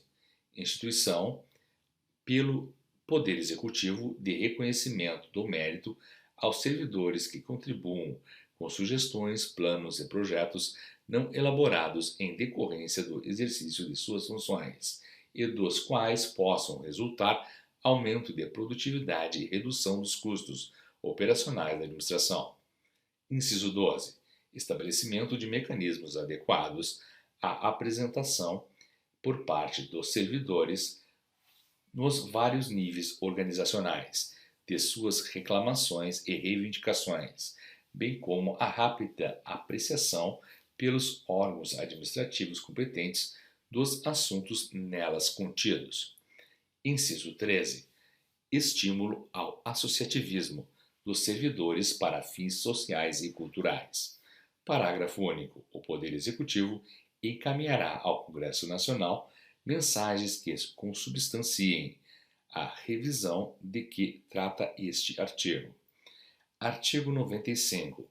O Poder Executivo promoverá as medidas necessárias à verificação da produtividade do pessoal a ser empregado em quaisquer atividades da administração direta ou de autarquia, visando a colocá-lo em níveis de competição com a atividade privada ou a evitar custos injustificáveis de operação, podendo, por via de decreto executivo ou medidas administrativas, adotar as soluções adequadas, inclusive a eliminação de exigências de pessoal superior às indicadas pelos critérios de produtividade e rentabilidade. Artigo 96. Nos termos da legislação trabalhista, poderão ser contratados especialistas para atender às exigências de trabalho técnico em institutos, órgãos de pesquisa e outras entidades especializadas da administração direta ou autarquia, segundo critérios que para esse fim serão estabelecidos em regulamento. Artigo 97. Os ministros de Estado, mediante prévia e específica autorização do Presidente da República, poderão contratar os serviços de consultores técnicos e especialistas por determinado período, nos termos da legislação trabalhista. Das medidas de aplicação imediata. Artigo 98. Cada unidade administrativa terá, no mais breve prazo, revista sua lotação, a fim de que passe a corresponder às suas estritas necessidades de pessoal e seja ajustada às dotações previstas no orçamento, artigo 94, inciso 9. Artigo 99. O Poder Executivo adotará providências para a permanente verificação da existência de pessoal ocioso na administração federal, diligenciando para sua eliminação ou redistribuição imediata. Parágrafo 1º. Sem prejuízo da iniciativa do órgão de pessoal da repartição, todo responsável por setor de trabalho em que houver pessoal ocioso deverá apresentá-lo aos centros de redistribuição e aproveitamento de pessoal que deverão ser criados em caráter temporário, sendo obrigatório o aproveitamento dos concursados. Parágrafo 2º. A redistribuição de pessoal ocorrerá sempre no interesse do serviço público, tanto na administração direta como em autarquia, assim como de uma para outra, respeitado o regime jurídico pessoal do servidor. Parágrafo 3º. O pessoal ocioso deverá ser aproveitado em outro setor, continuando o servidor a receber pela verba da repartição ou entidade de onde tiver sido deslocado, até que se tomem as providências necessárias à regularização da movimentação. Parágrafo 4º. Com relação ao pessoal ocioso que não puder ser utilizado na forma deste artigo, será observado o seguinte procedimento. A linha A. Extinção dos cargos considerados desnecessários, ficando os seus ocupantes exonerados ou em disponibilidade, conforme goze ou não de estabilidade, quando se tratar de pessoal regido pela legislação dos funcionários públicos. A linha B dispensa com a consequente indenização legal dos empregados sujeitos ao regime da legislação trabalhista. Parágrafo 5º. Não se preencherá vaga nem se abrirá concurso na administração direta ou em autarquia, sem que se verifique previamente no competente centro de redistribuição de pessoal a inexistência de servidor a aproveitar, possuidor da necessária qualificação. Parágrafo 6º. Não se exonerará, por força do disposto neste artigo, funcionário nomeado em virtude de concurso. Artigo 100. Instaurar-se-á processo administrativo para demissão ou dispensa de servidor efetivo ou estável, comprovadamente ineficiente no desempenho dos cargos que lhe compete ou decidioso no cumprimento de seus deveres.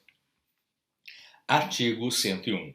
O provimento em cargos em comissão e funções gratificadas obedecerá a critérios a serem fixados por ato do Poder Executivo que é, a linha A, definirá os cargos em comissão de livre escolha do Presidente da República. A linha B estabelecerá os processos de recrutamento com base no sistema do mérito. A linha C fixará as demais condições necessárias ao seu exercício. Artigo 102. É proibida a nomeação de caráter interino, por incompatível com a exigência de prévia habilitação em concurso para provimento dos cargos públicos, revogadas todas as disposições em contrário. Artigo 103. Todo servidor que estiver percebendo vencimento, salário ou provento superior ao fixado para o cargo nos planos de classificação e remuneração, terá diferença caracterizada como vantagem pessoal, nominalmente identificável, a qual em nenhuma hipótese será aumentada, sendo absorvida progressivamente pelos aumentos que vierem a ser realizados no vencimento, salário ou provento fixado para o cargo nos mencionados planos. Artigo 104. No que concerne ao regime de participação na arrecadação, inclusive cobrança da dívida ativa da União, fica estabelecido o seguinte: inciso 1. Ressalvados os direitos dos denunciantes, a adjudicação de cota-parte de multas será feita exclusivamente aos agentes fiscais de rendas internas, agentes fiscais de imposto de renda, agentes fiscais do imposto aduaneiro, fiscais auxiliares de impostos internos e guardas aduaneiros, e somente quando tenham os mesmos exercido ação direta, imediata e pessoal na obtenção de elementos destinados à instauração de autos de infração ou início de processos para a cobrança dos débitos respectivos. Inciso 2. O regime de remuneração previsto na Lei 1711 continuará a ser aplicado exclusivamente aos agentes fiscais de rendas internas, agentes fiscais de imposto de renda, agentes fiscais de imposto aduaneiro, fiscais auxiliares de impostos internos e guardas aduaneiros. Inciso 3. A partir da data da presente lei, fica extinto o regime de remuneração instituído a favor dos ex-exatores federais, auxiliares de exatorias e fiéis do Tesouro. Inciso 5. Participação através do Fundo de Estímulo e bem assim as percentagens a que se referem o artigo 64 da Lei 3.244, o artigo 109 da Lei 3.470, os artigos 8, parágrafo 2º e 9 da Lei 3.756 e o parágrafo 6º do artigo 32 do Decreto-Lei 147. Ficam também extintas. Parágrafo único. Comprovada a adjudicação da quota parte de multas com desobediência ao que dispõe o inciso 1 desse artigo, serão passíveis de demissão, tanto o responsável pela prática deste ato, quanto os servidores que se beneficiarem com as vantagens dele decorrentes. Artigo 105. Aos servidores que na data presente lei estiverem no gozo das vantagens previstas nos incisos 3, 4 e 5 do artigo anterior, fica assegurado o direito de percebê-las como diferença mensal, desde que esta não ultrapasse a média mensal que aquele título receberam durante o ano de 1966 e até que, por força dos reajustamentos de vencimentos do funcionalismo, o nível de vencimento dos cargos que ocuparem alcance importâncias correspondente à soma do vencimento básico e da diferença do vencimento. Artigo 106. Fica extinta a Comissão de Classificação de Cargos, transferindo-se ao DASP seu acervo, documentação, recursos orçamentários e atribuições. Artigo 107.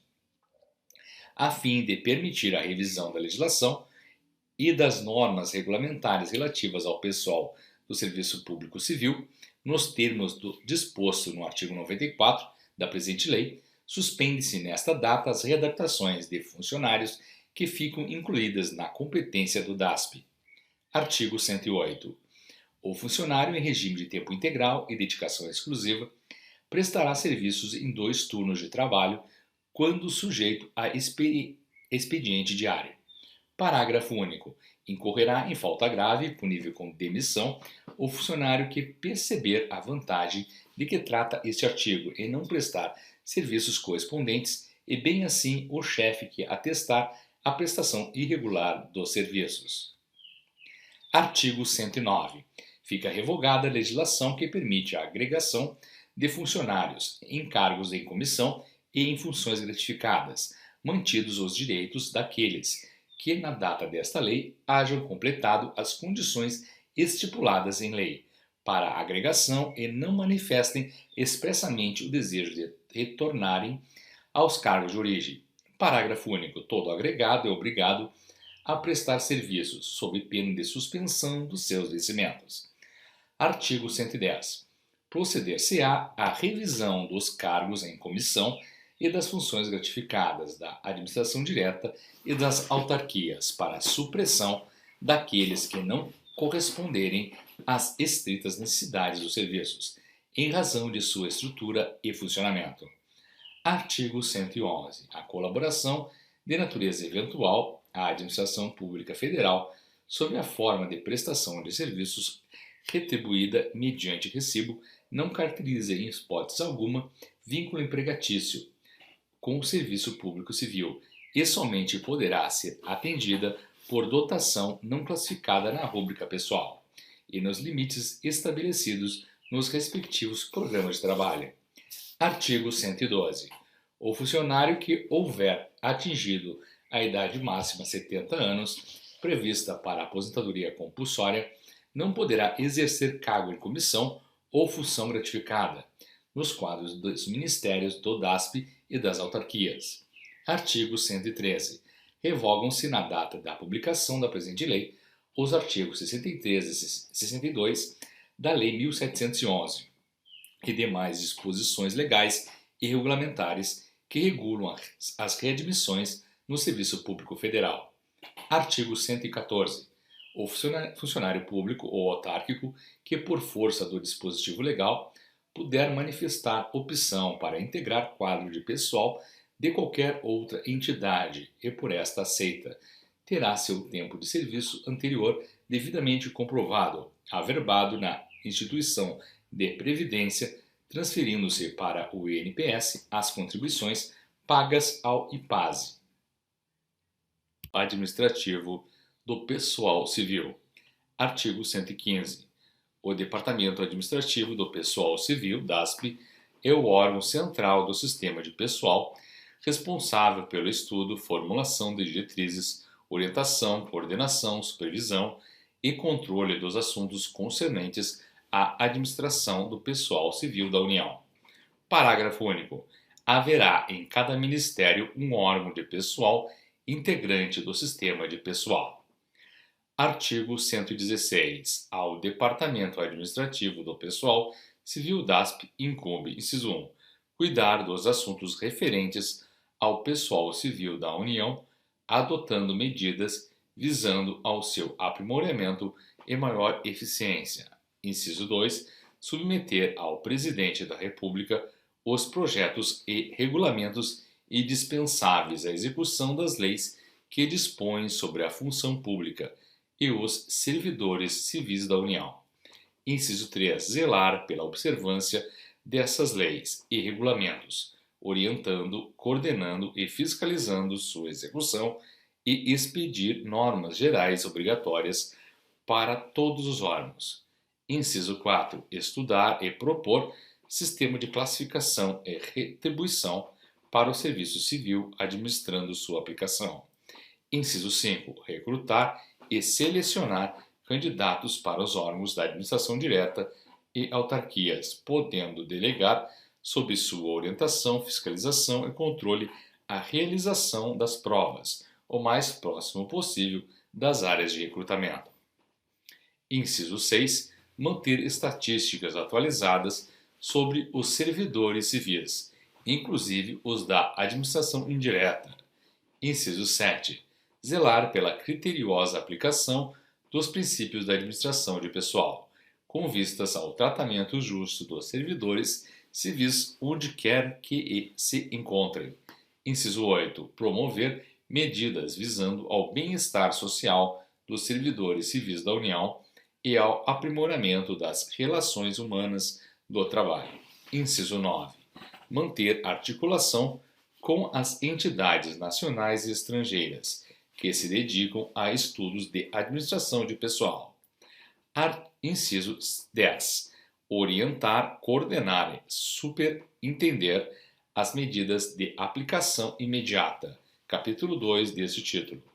Artigo 117. O Departamento Administrativo de Pessoal Civil prestará às comissões técnicas do Poder Legislativo toda a cooperação que for solicitada.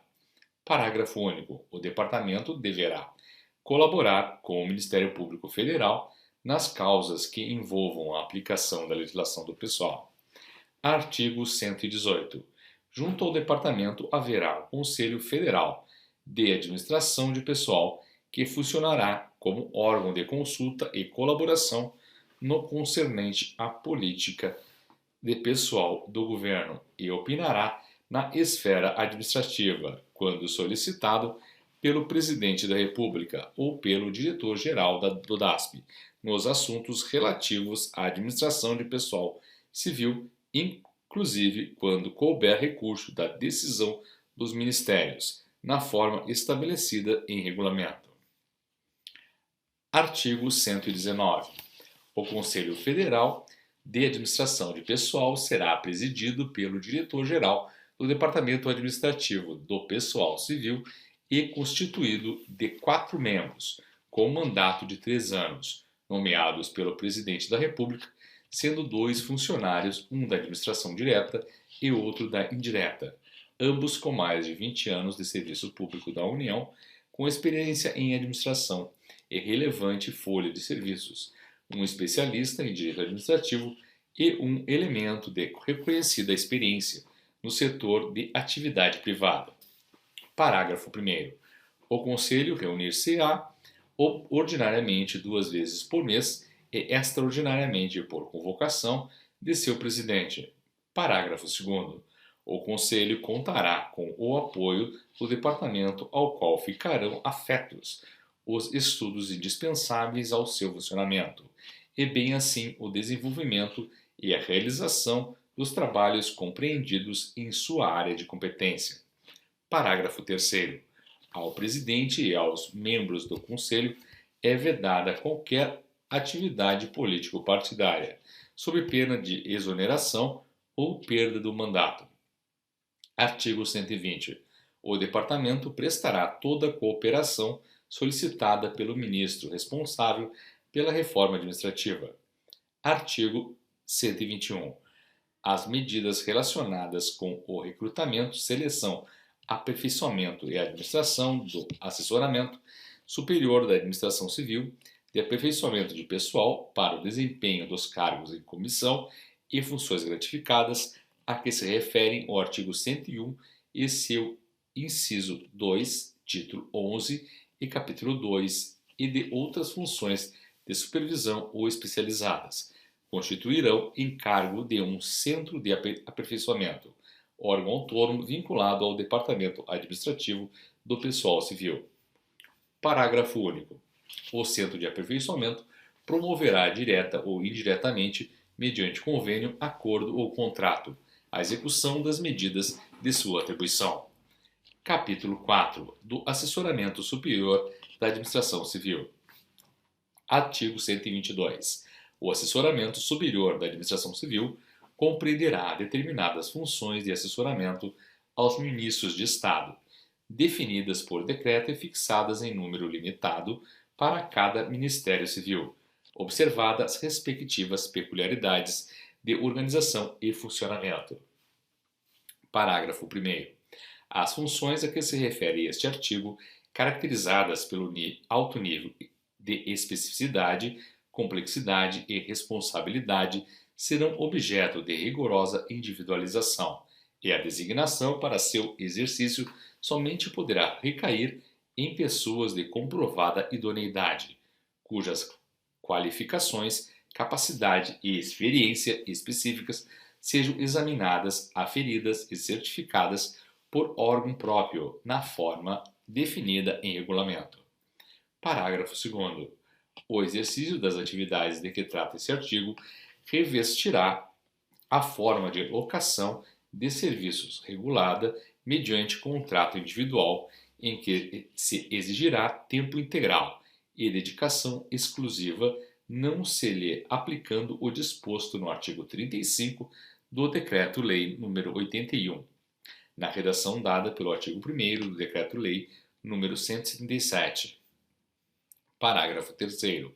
A prestação dos serviços que alude este artigo será retribuída segundo critério fixado em regulamento, tendo em vista a avaliação de cada função em face das respectivas especificações e as condições vigentes no mercado de trabalho. Artigo 123.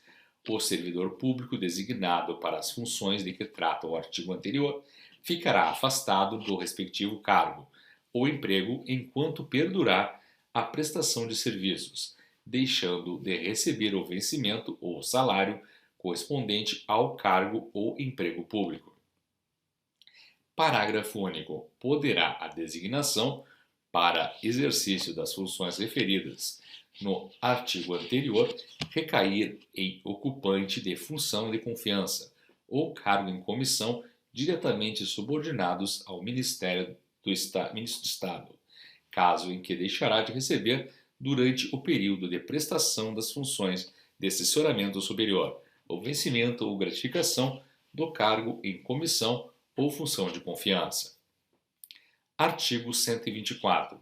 O disposto no presente capítulo poderá ser estendido por decreto às funções da mesma natureza vinculadas ao Ministérios Militares e órgãos integrantes da Presidência da República. Título 12, revogado pelo Decreto-Lei 2300.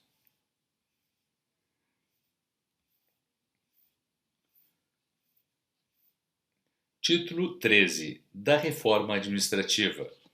Artigo 145. A administração federal será objeto de uma reforma de profundidade para ajustá-la às disposições da presente lei, especialmente as diretrizes e princípios fundamentais enunciados no título 2, tendo-se como revogadas, por força desta lei e à medida que sejam expedidos os atos a que se refere o artigo 146, parágrafo único, alínea B, as disposições legais que forem com ela colidentes ou incompatíveis. Parágrafo único.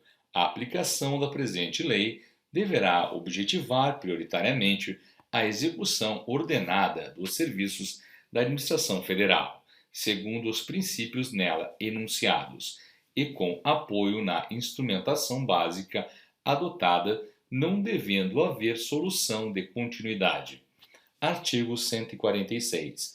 A reforma administrativa iniciada com esta lei será realizada por etapas, à medida que se forem ultimando as providências necessárias à sua execução. Parágrafo único. Para fins deste artigo, o Poder Executivo.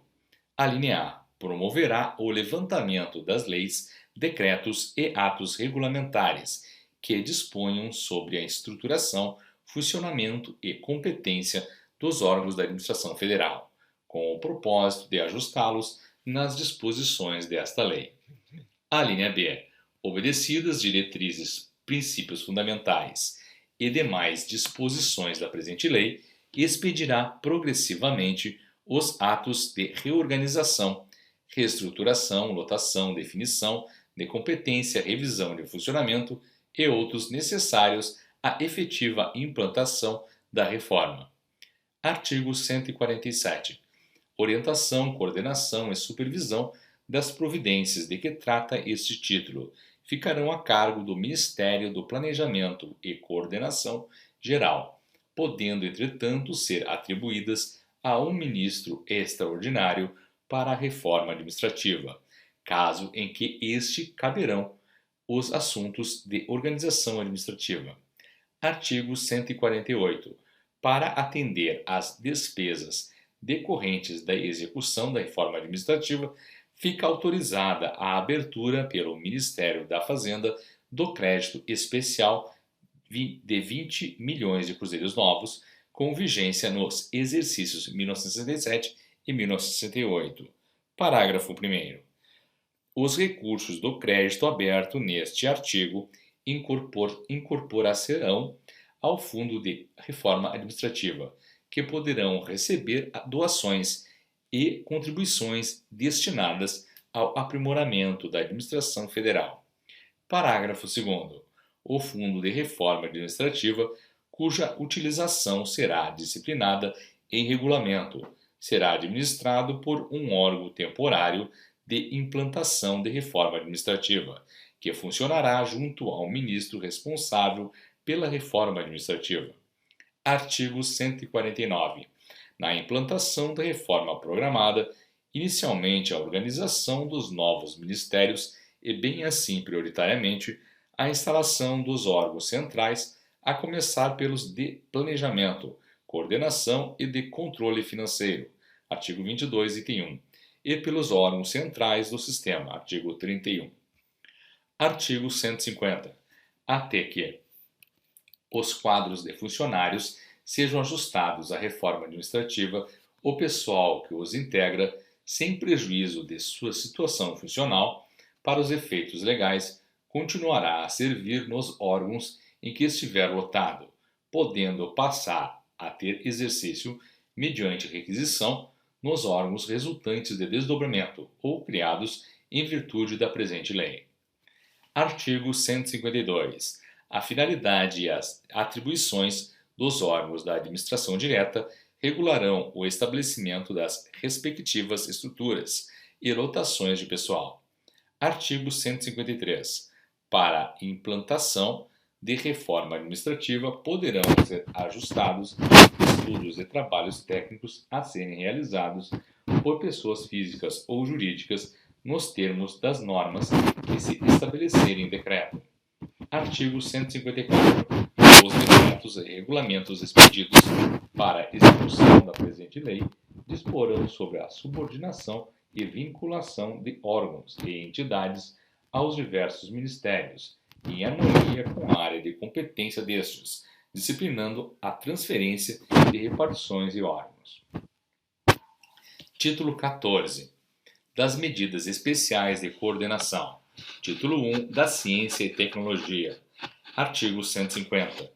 As iniciativas e providências que contribuem para o estímulo e intensificação das atividades de ciência e tecnologia serão objeto de coordenação, com o propósito de acelerar o desenvolvimento nacional através da crescente participação no país no progresso científico e tecnológico.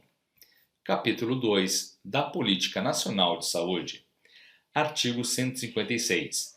A formulação e coordenação da Política Nacional de Saúde em âmbito nacional e regional caberá ao Ministério da Saúde. Parágrafo 1º. Com o objetivo de melhorar, aproveitar recursos e meios disponíveis e de obter maior produtividade, visando a proporcionar efetiva assistência médico-social à comunidade, promoverá o Ministério da Saúde a coordenação no âmbito regional das atividades de assistência médico-social, de modo a entrosar as desempenhadas por órgãos federais, estaduais, municipais, do Distrito Federal, dos territórios e das entidades do setor privado. Parágrafo 2º. Na prestação de assistência médica, dar-se-á preferência à celebração de convênios com entidades públicas e privadas existentes na comunidade. Capítulo 3. Do abastecimento nacional. Artigo 157. As medidas relacionadas com a formulação e execução da Política Nacional do Abastecimento serão objeto de coordenação na forma estabelecida em decreto. Artigo 158. Se não considerar oportunas as medidas consubstanciadas no artigo anterior, o Governo poderá atribuir a formulação e coordenação da Política Nacional de Abastecimento a uma Comissão Nacional de Abastecimento, órgão interministerial cuja composição, atribuições e funcionamento serão fixados por decreto e que contará com o apoio da Superintendência Nacional do Abastecimento. Artigo 159. Fica extinto o Conselho Deliberativo da Superintendência Nacional de Abastecimento, de que trata a Lei Delegada nº 5, de 26 de setembro de 1962.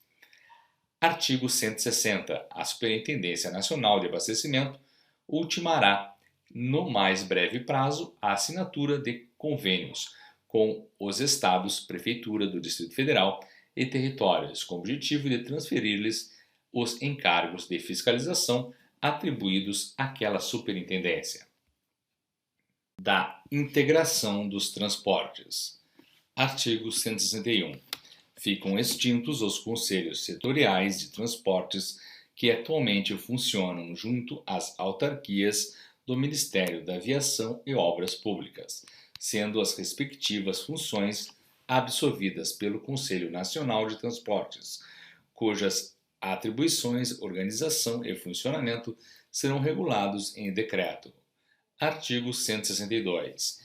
Tendo em vista a integração em geral dos transportes, a coordenação entre os Ministérios da Aeronáutica e dos Transportes será assegurada pelo Conselho Nacional de Transportes, que se pronunciará obrigatoriamente quanto aos assuntos econômico-financeiros da aviação comercial e, em particular, sobre a linha A, concessão de linhas, tanto nacionais como no exterior; a linha B, tarifas; a linha C, subvenções; a linha D, salários, de acordo com a política salarial do governo. Artigo 163. O Conselho será presidido pelo Ministro de Estado dos Transportes e dele participará, como representante do Ministério da Aeronáutica, o chefe do órgão encarregado dos assuntos da Aeronáutica Civil. Artigo 164. O Poder Executivo, se julgar conveniente, poderá formular a integração no Ministério dos Transportes das atividades concernentes à aviação comercial, compreendendo linhas aéreas regulares, subvenções e tarifas, permanecendo sob a competência da Aeronáutica Militar as demais atribuições constantes do item 4 e as do item 5 do parágrafo único do artigo 63 e as relativas ao controle de pessoal e das aeronaves. Parágrafo 1º. A integração poderá operar-se gradualmente, celebrando-se, quando necessário, convênios entre os dois ministérios. Parágrafo 2º. Promover-se-á, em consequência, o ajuste das atribuições cometidas ao Conselho Nacional de Transportes neste particular. Capítulo 5. Das Comunicações. Artigo 165. O Conselho Nacional de Telecomunicações, cujas atribuições, organização e funcionamento serão objeto de regulamentação pelo Poder Executivo, passará a integrar como órgão normativo de consulta, orientação e elaboração da Política Nacional de Telecomunicações, a estrutura do Ministério das Comunicações, logo que este se instale e terá a seguinte composição. Inciso 1. Presidente e o secretário-geral do Ministério das Comunicações. Inciso 2. Representante do maior partido de oposição no Congresso Nacional. Inciso 3. Representante do Ministério da Educação e Cultura. Inciso 4. Representante do Ministério da Justiça.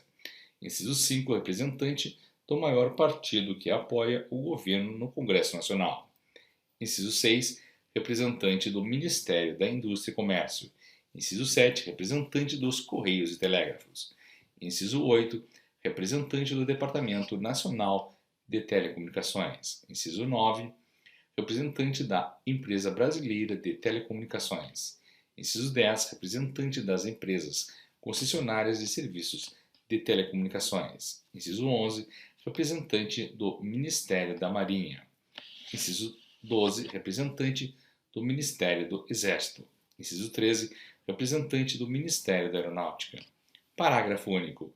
O Departamento Nacional de Telecomunicações passa a integrar como órgão central, artigo 22, inciso 2, o Ministério das Comunicações. Artigo 166. A exploração dos troncos interurbanos a cargo da Empresa Brasileira de Telecomunicações poderá, conforme as conveniências econômicas e técnicas do serviço, ser feita diretamente ou mediante contrato, delegação ou convênio. Parágrafo único. A Empresa Brasileira de Telecomunicações poderá ser acionista de qualquer das empresas com que tiver tráfego mútuo. Artigo 167. Fica o Poder Executivo autorizado a transformar o Departamento dos Correios e Telégrafos em entidade de administração indireta, vinculada ao Ministério das Comunicações. Capítulo 6. Da integração das Forças Armadas. Revogado pelo Decreto 900. Título 15.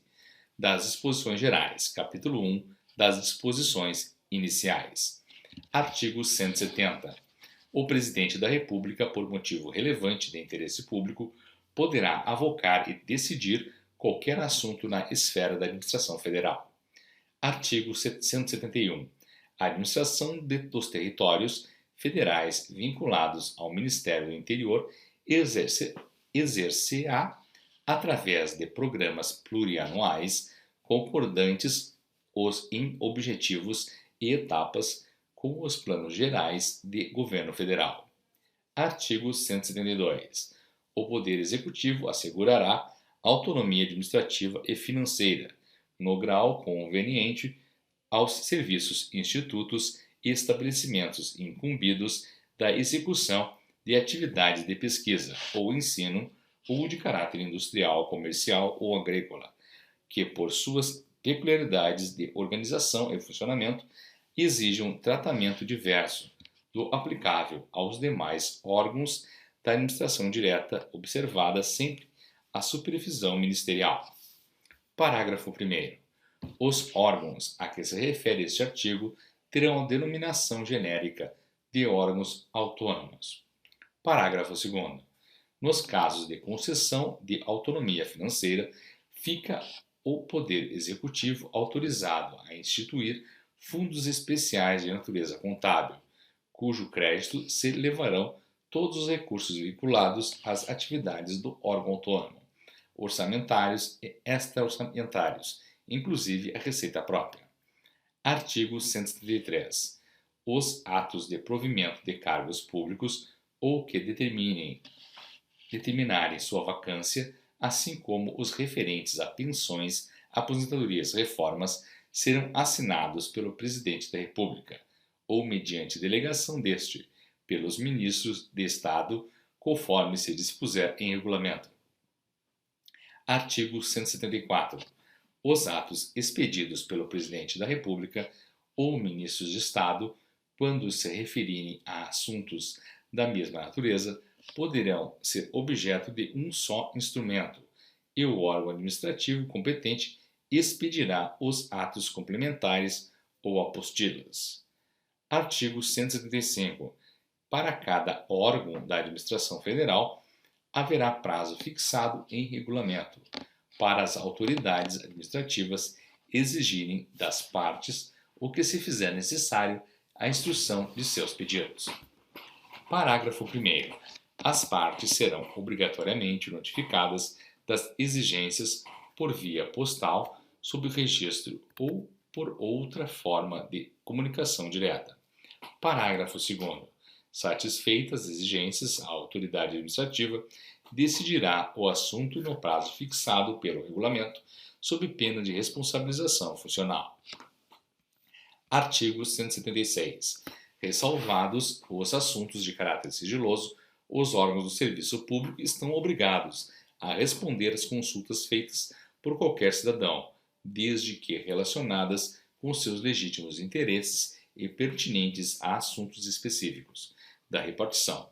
Parágrafo único. Os chefes de serviço e os servidores serão solidariamente responsáveis pela efetivação de respostas em tempo oportuno.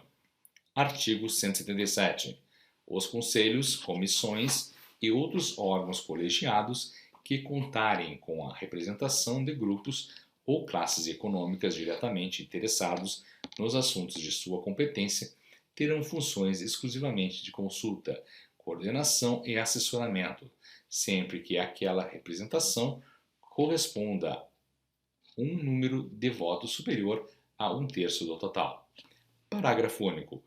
Excetuam-se do disposto neste artigo os órgãos incumbidos de julgamento de litígios fiscais e os legalmente competentes para exercer atribuições normativas e decisórias relacionadas com os impostos de importação, exportação e medidas cambiais correlatas. 176. As autarquias, as empresas públicas e as sociedades de economia mista integrantes da administração federal indireta, bem assim as fundações criadas pela União ou mantidas com recursos federais sob supervisão ministerial e as demais sociedades sob o controle direto ou indireto da União que acusem a ocorrência de prejuízos estejam inativas, desenvolvam atividades já atendidas satisfatoriamente pela iniciativa privada ou não previstas no objeto social, poderão ser dissolvidas ou incorporadas a outras entidades a critério e por ato do Poder Executivo, resguardados os direitos assegurados aos eventuais acionistas minoritários, nas leis e atos constitutivos de cada entidade. Artigo 179. Observado o disposto no artigo 13 da Lei 4.320, o Ministério do Planejamento e Coordenação Geral atualizará, sempre que se fizer necessário, o esquema de discriminação ou especificação dos elementos da despesa orçamentária.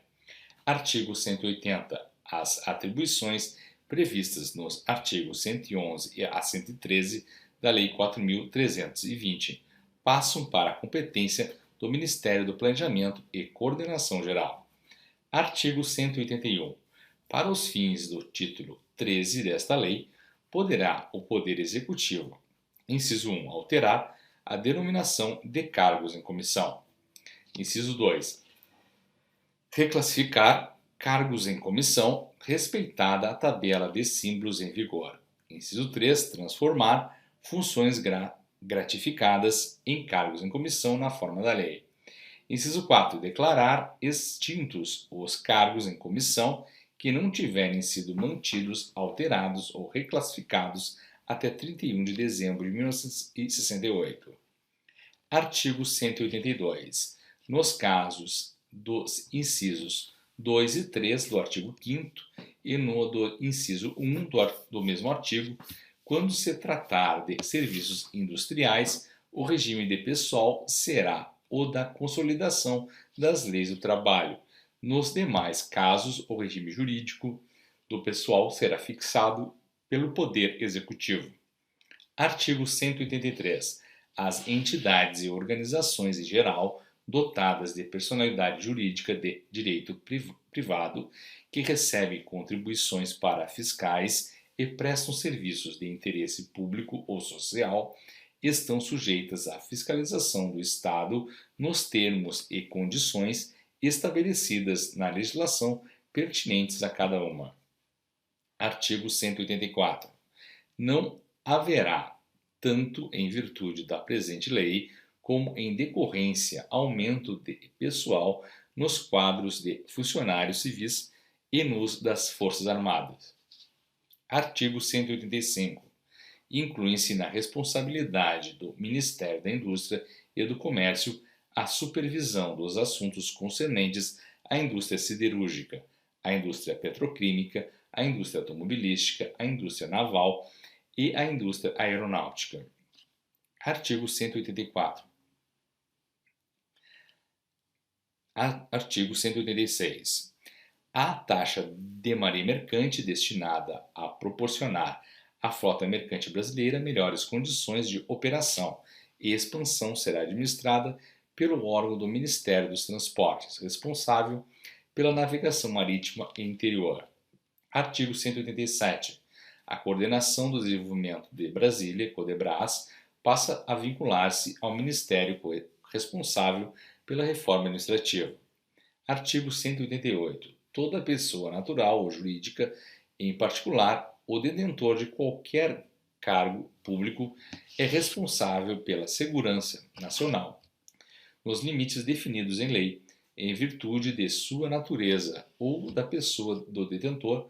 Não há cargo civil ou militar específico de segurança nacional, com exceção dos previstos em órgãos próprios do Conselho de Segurança Nacional.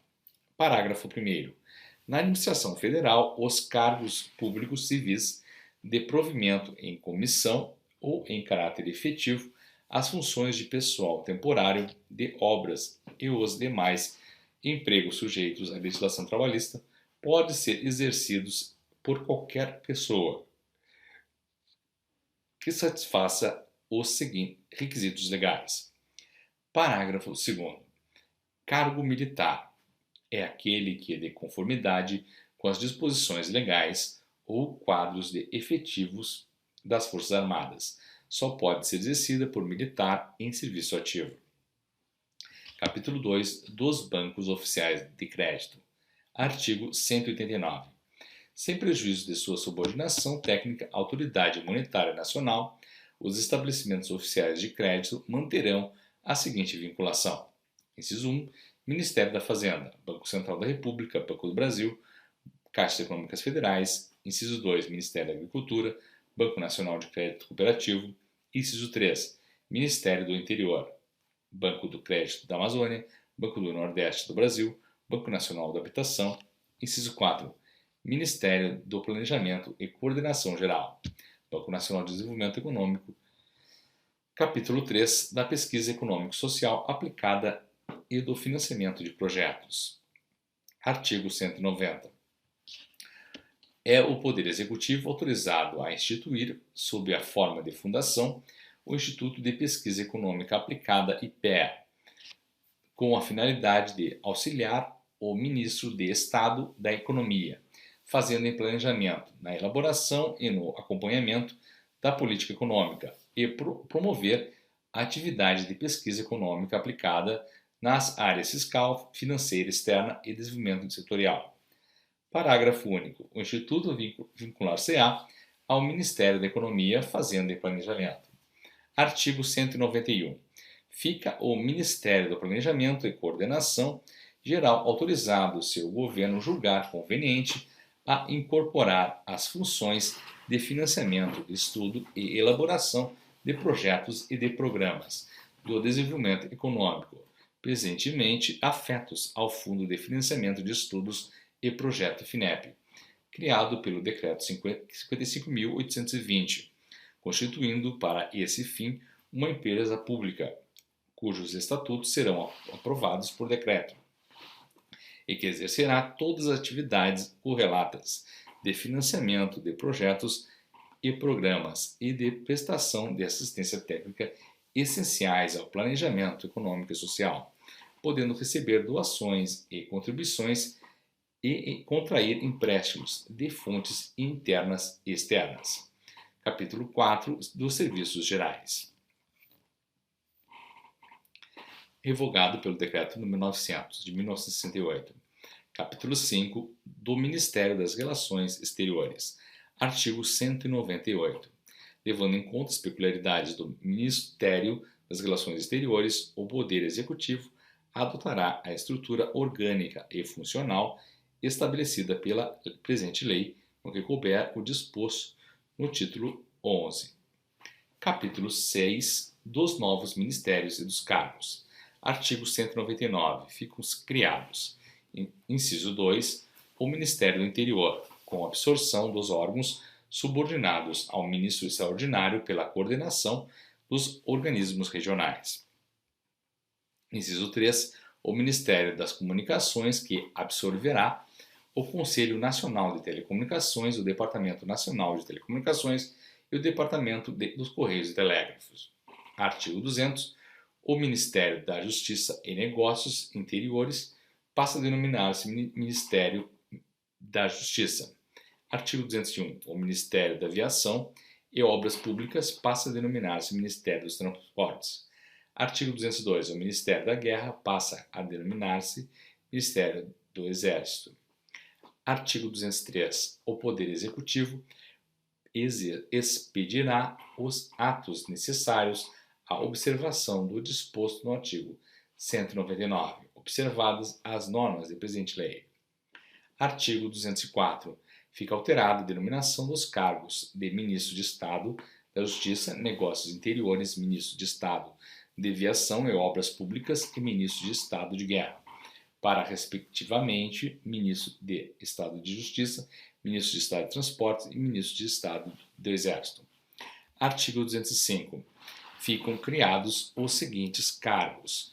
Inciso 1. Ministro de Estado do Interior, das Comunicações e do Planejamento, Coordenação Geral. Inciso 2. Em comissão. Alínea A. Em cada Ministério Civil, Secretário-Geral e Inspetor-Geral de Finanças.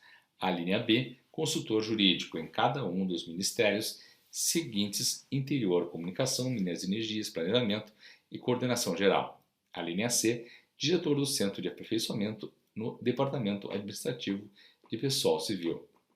Alínea D. Diretor-Geral do Departamento de Serviços Gerais do Ministério da Fazenda. Parágrafo único. À medida que se for vagando os cargos de consultor jurídico atualmente providos em caráter efetivo, passará a sê-lo em comissão. Artigo 206. Ficam fixados da seguinte forma os vencimentos dos cargos criados no artigo 205. O ministro de Estado igual ao dos ministros de Estado existentes. Inciso 2. Secretário-Geral e Inspetor-Geral de Finanças. Inciso 3, consultor jurídico, igual ao dos consultores jurídicos dos ministérios existentes. Inciso 4, diretor do Centro de Aperfeiçoamento. Símbolo 2C. Inciso 5, diretor-geral do Departamento de Serviços Gerais. Parágrafo único. O cargo de diretor-geral do Departamento Administrativo do Serviço Público, DASP, símbolo 1C, passa a denominar-se diretor-geral do Departamento Administrativo do Pessoal Civil, DASP, símbolo 1C. Artigo 207. Os ministros de Estado extraordinários instituídos no artigo 37 desta lei terão o mesmo vencimento, vantagens e prerrogativas dos demais ministros de Estado. Artigo 208. Os ministros de Estado, os chefes do Gabinete Civil e Militar da Presidência da República e o chefe do Serviço Nacional de Informações perceberão uma representação mensal correspondente a 50% dos vencimentos. Parágrafo único. Os secretários gerais estabelecerão idêntica representação mensal, correspondente a 30% dos seus vencimentos. Título 16. Disposições transitórias. Artigo 209. Enquanto não forem expedidos os respectivos regulamentos e estruturados seus serviços, o Ministério do Interior, o Ministério do Planejamento, a Coordenação Geral e o Ministério das Comunicações ficarão sujeitos ao regime de trabalho pertinente aos ministérios extraordinários que antecederam os dois primeiros primeiros daqueles ministérios, no que concerne ao pessoal, à execução de serviços e movimentação de recursos financeiros. Parágrafo único. O Poder Executivo expedirá decreto para consolidar as disposições regulamentares que, em caráter transitório, deverão prevalecer. Artigo 210. O atual Departamento Federal de Segurança Pública passa a denominar-se Departamento de Polícia Federal, considerando-se automaticamente substituída por esta denominação a menção anterior, constante de qualquer leis ou regulamentos. Artigo 211. O Poder Executivo introduzirá, nas normas que disciplinam a estruturação e funcionamento das entidades da administração indireta, as alterações que se fizerem necessárias e a efetivação do disposto na presente lei. Considera-se revogadas todas as disposições legais colidentes com as diretrizes nela expressamente consignadas. Artigo 212. O atual Departamento Administrativo do Serviço Público DASP é transformado em Departamento Administrativo do Pessoal Civil DASP, com as atribuições que em matéria de administração de pessoal são atribuídas pela presente lei ao novo órgão. Artigo 213. Fica o Poder Executivo autorizado, dentro dos limites dos respectivos créditos, a expedir decretos relativos às transferências que se fizerem necessárias para adotar no orçamento ou de créditos adicionais requeridos pela execução da presente lei. Título 17. Disposições finais. Artigo 214. Esta lei entrará em vigor 15 de março de 67, observado o disposto nos parágrafos do presente artigo e ressalvadas as disposições cuja vigência, na data da publicação, seja por ela expressamente determinada. Parágrafo 1º. Até a instalação dos órgãos centrais incumbidos da administração financeira, contabilidade e auditoria, em cada ministério, artigo 22, serão enviados ao Tribunal de Contas para o exercício de auditoria financeira. A linha A, pela Comissão de Programação Financeira dos Ministérios da Fazenda e atos relativos à programação financeira de desembolso. A linha B, pela Contadoria Geral da União e pelas contadorias seccionais, os balancetes de receitas e despesas. A linha D, pelas repartições competentes, rol de testemunhas, pela guarda de bens, direitos e valores, cuja as respectivas tomadas de conta, nós temos de legislação anterior à presente lei. Parágrafo 2º. Nos ministérios militares, cabe aos órgãos que forem discriminados em decreto as atribuições indicadas neste artigo. Artigo 215. Ficam revogados as disposições em contrário.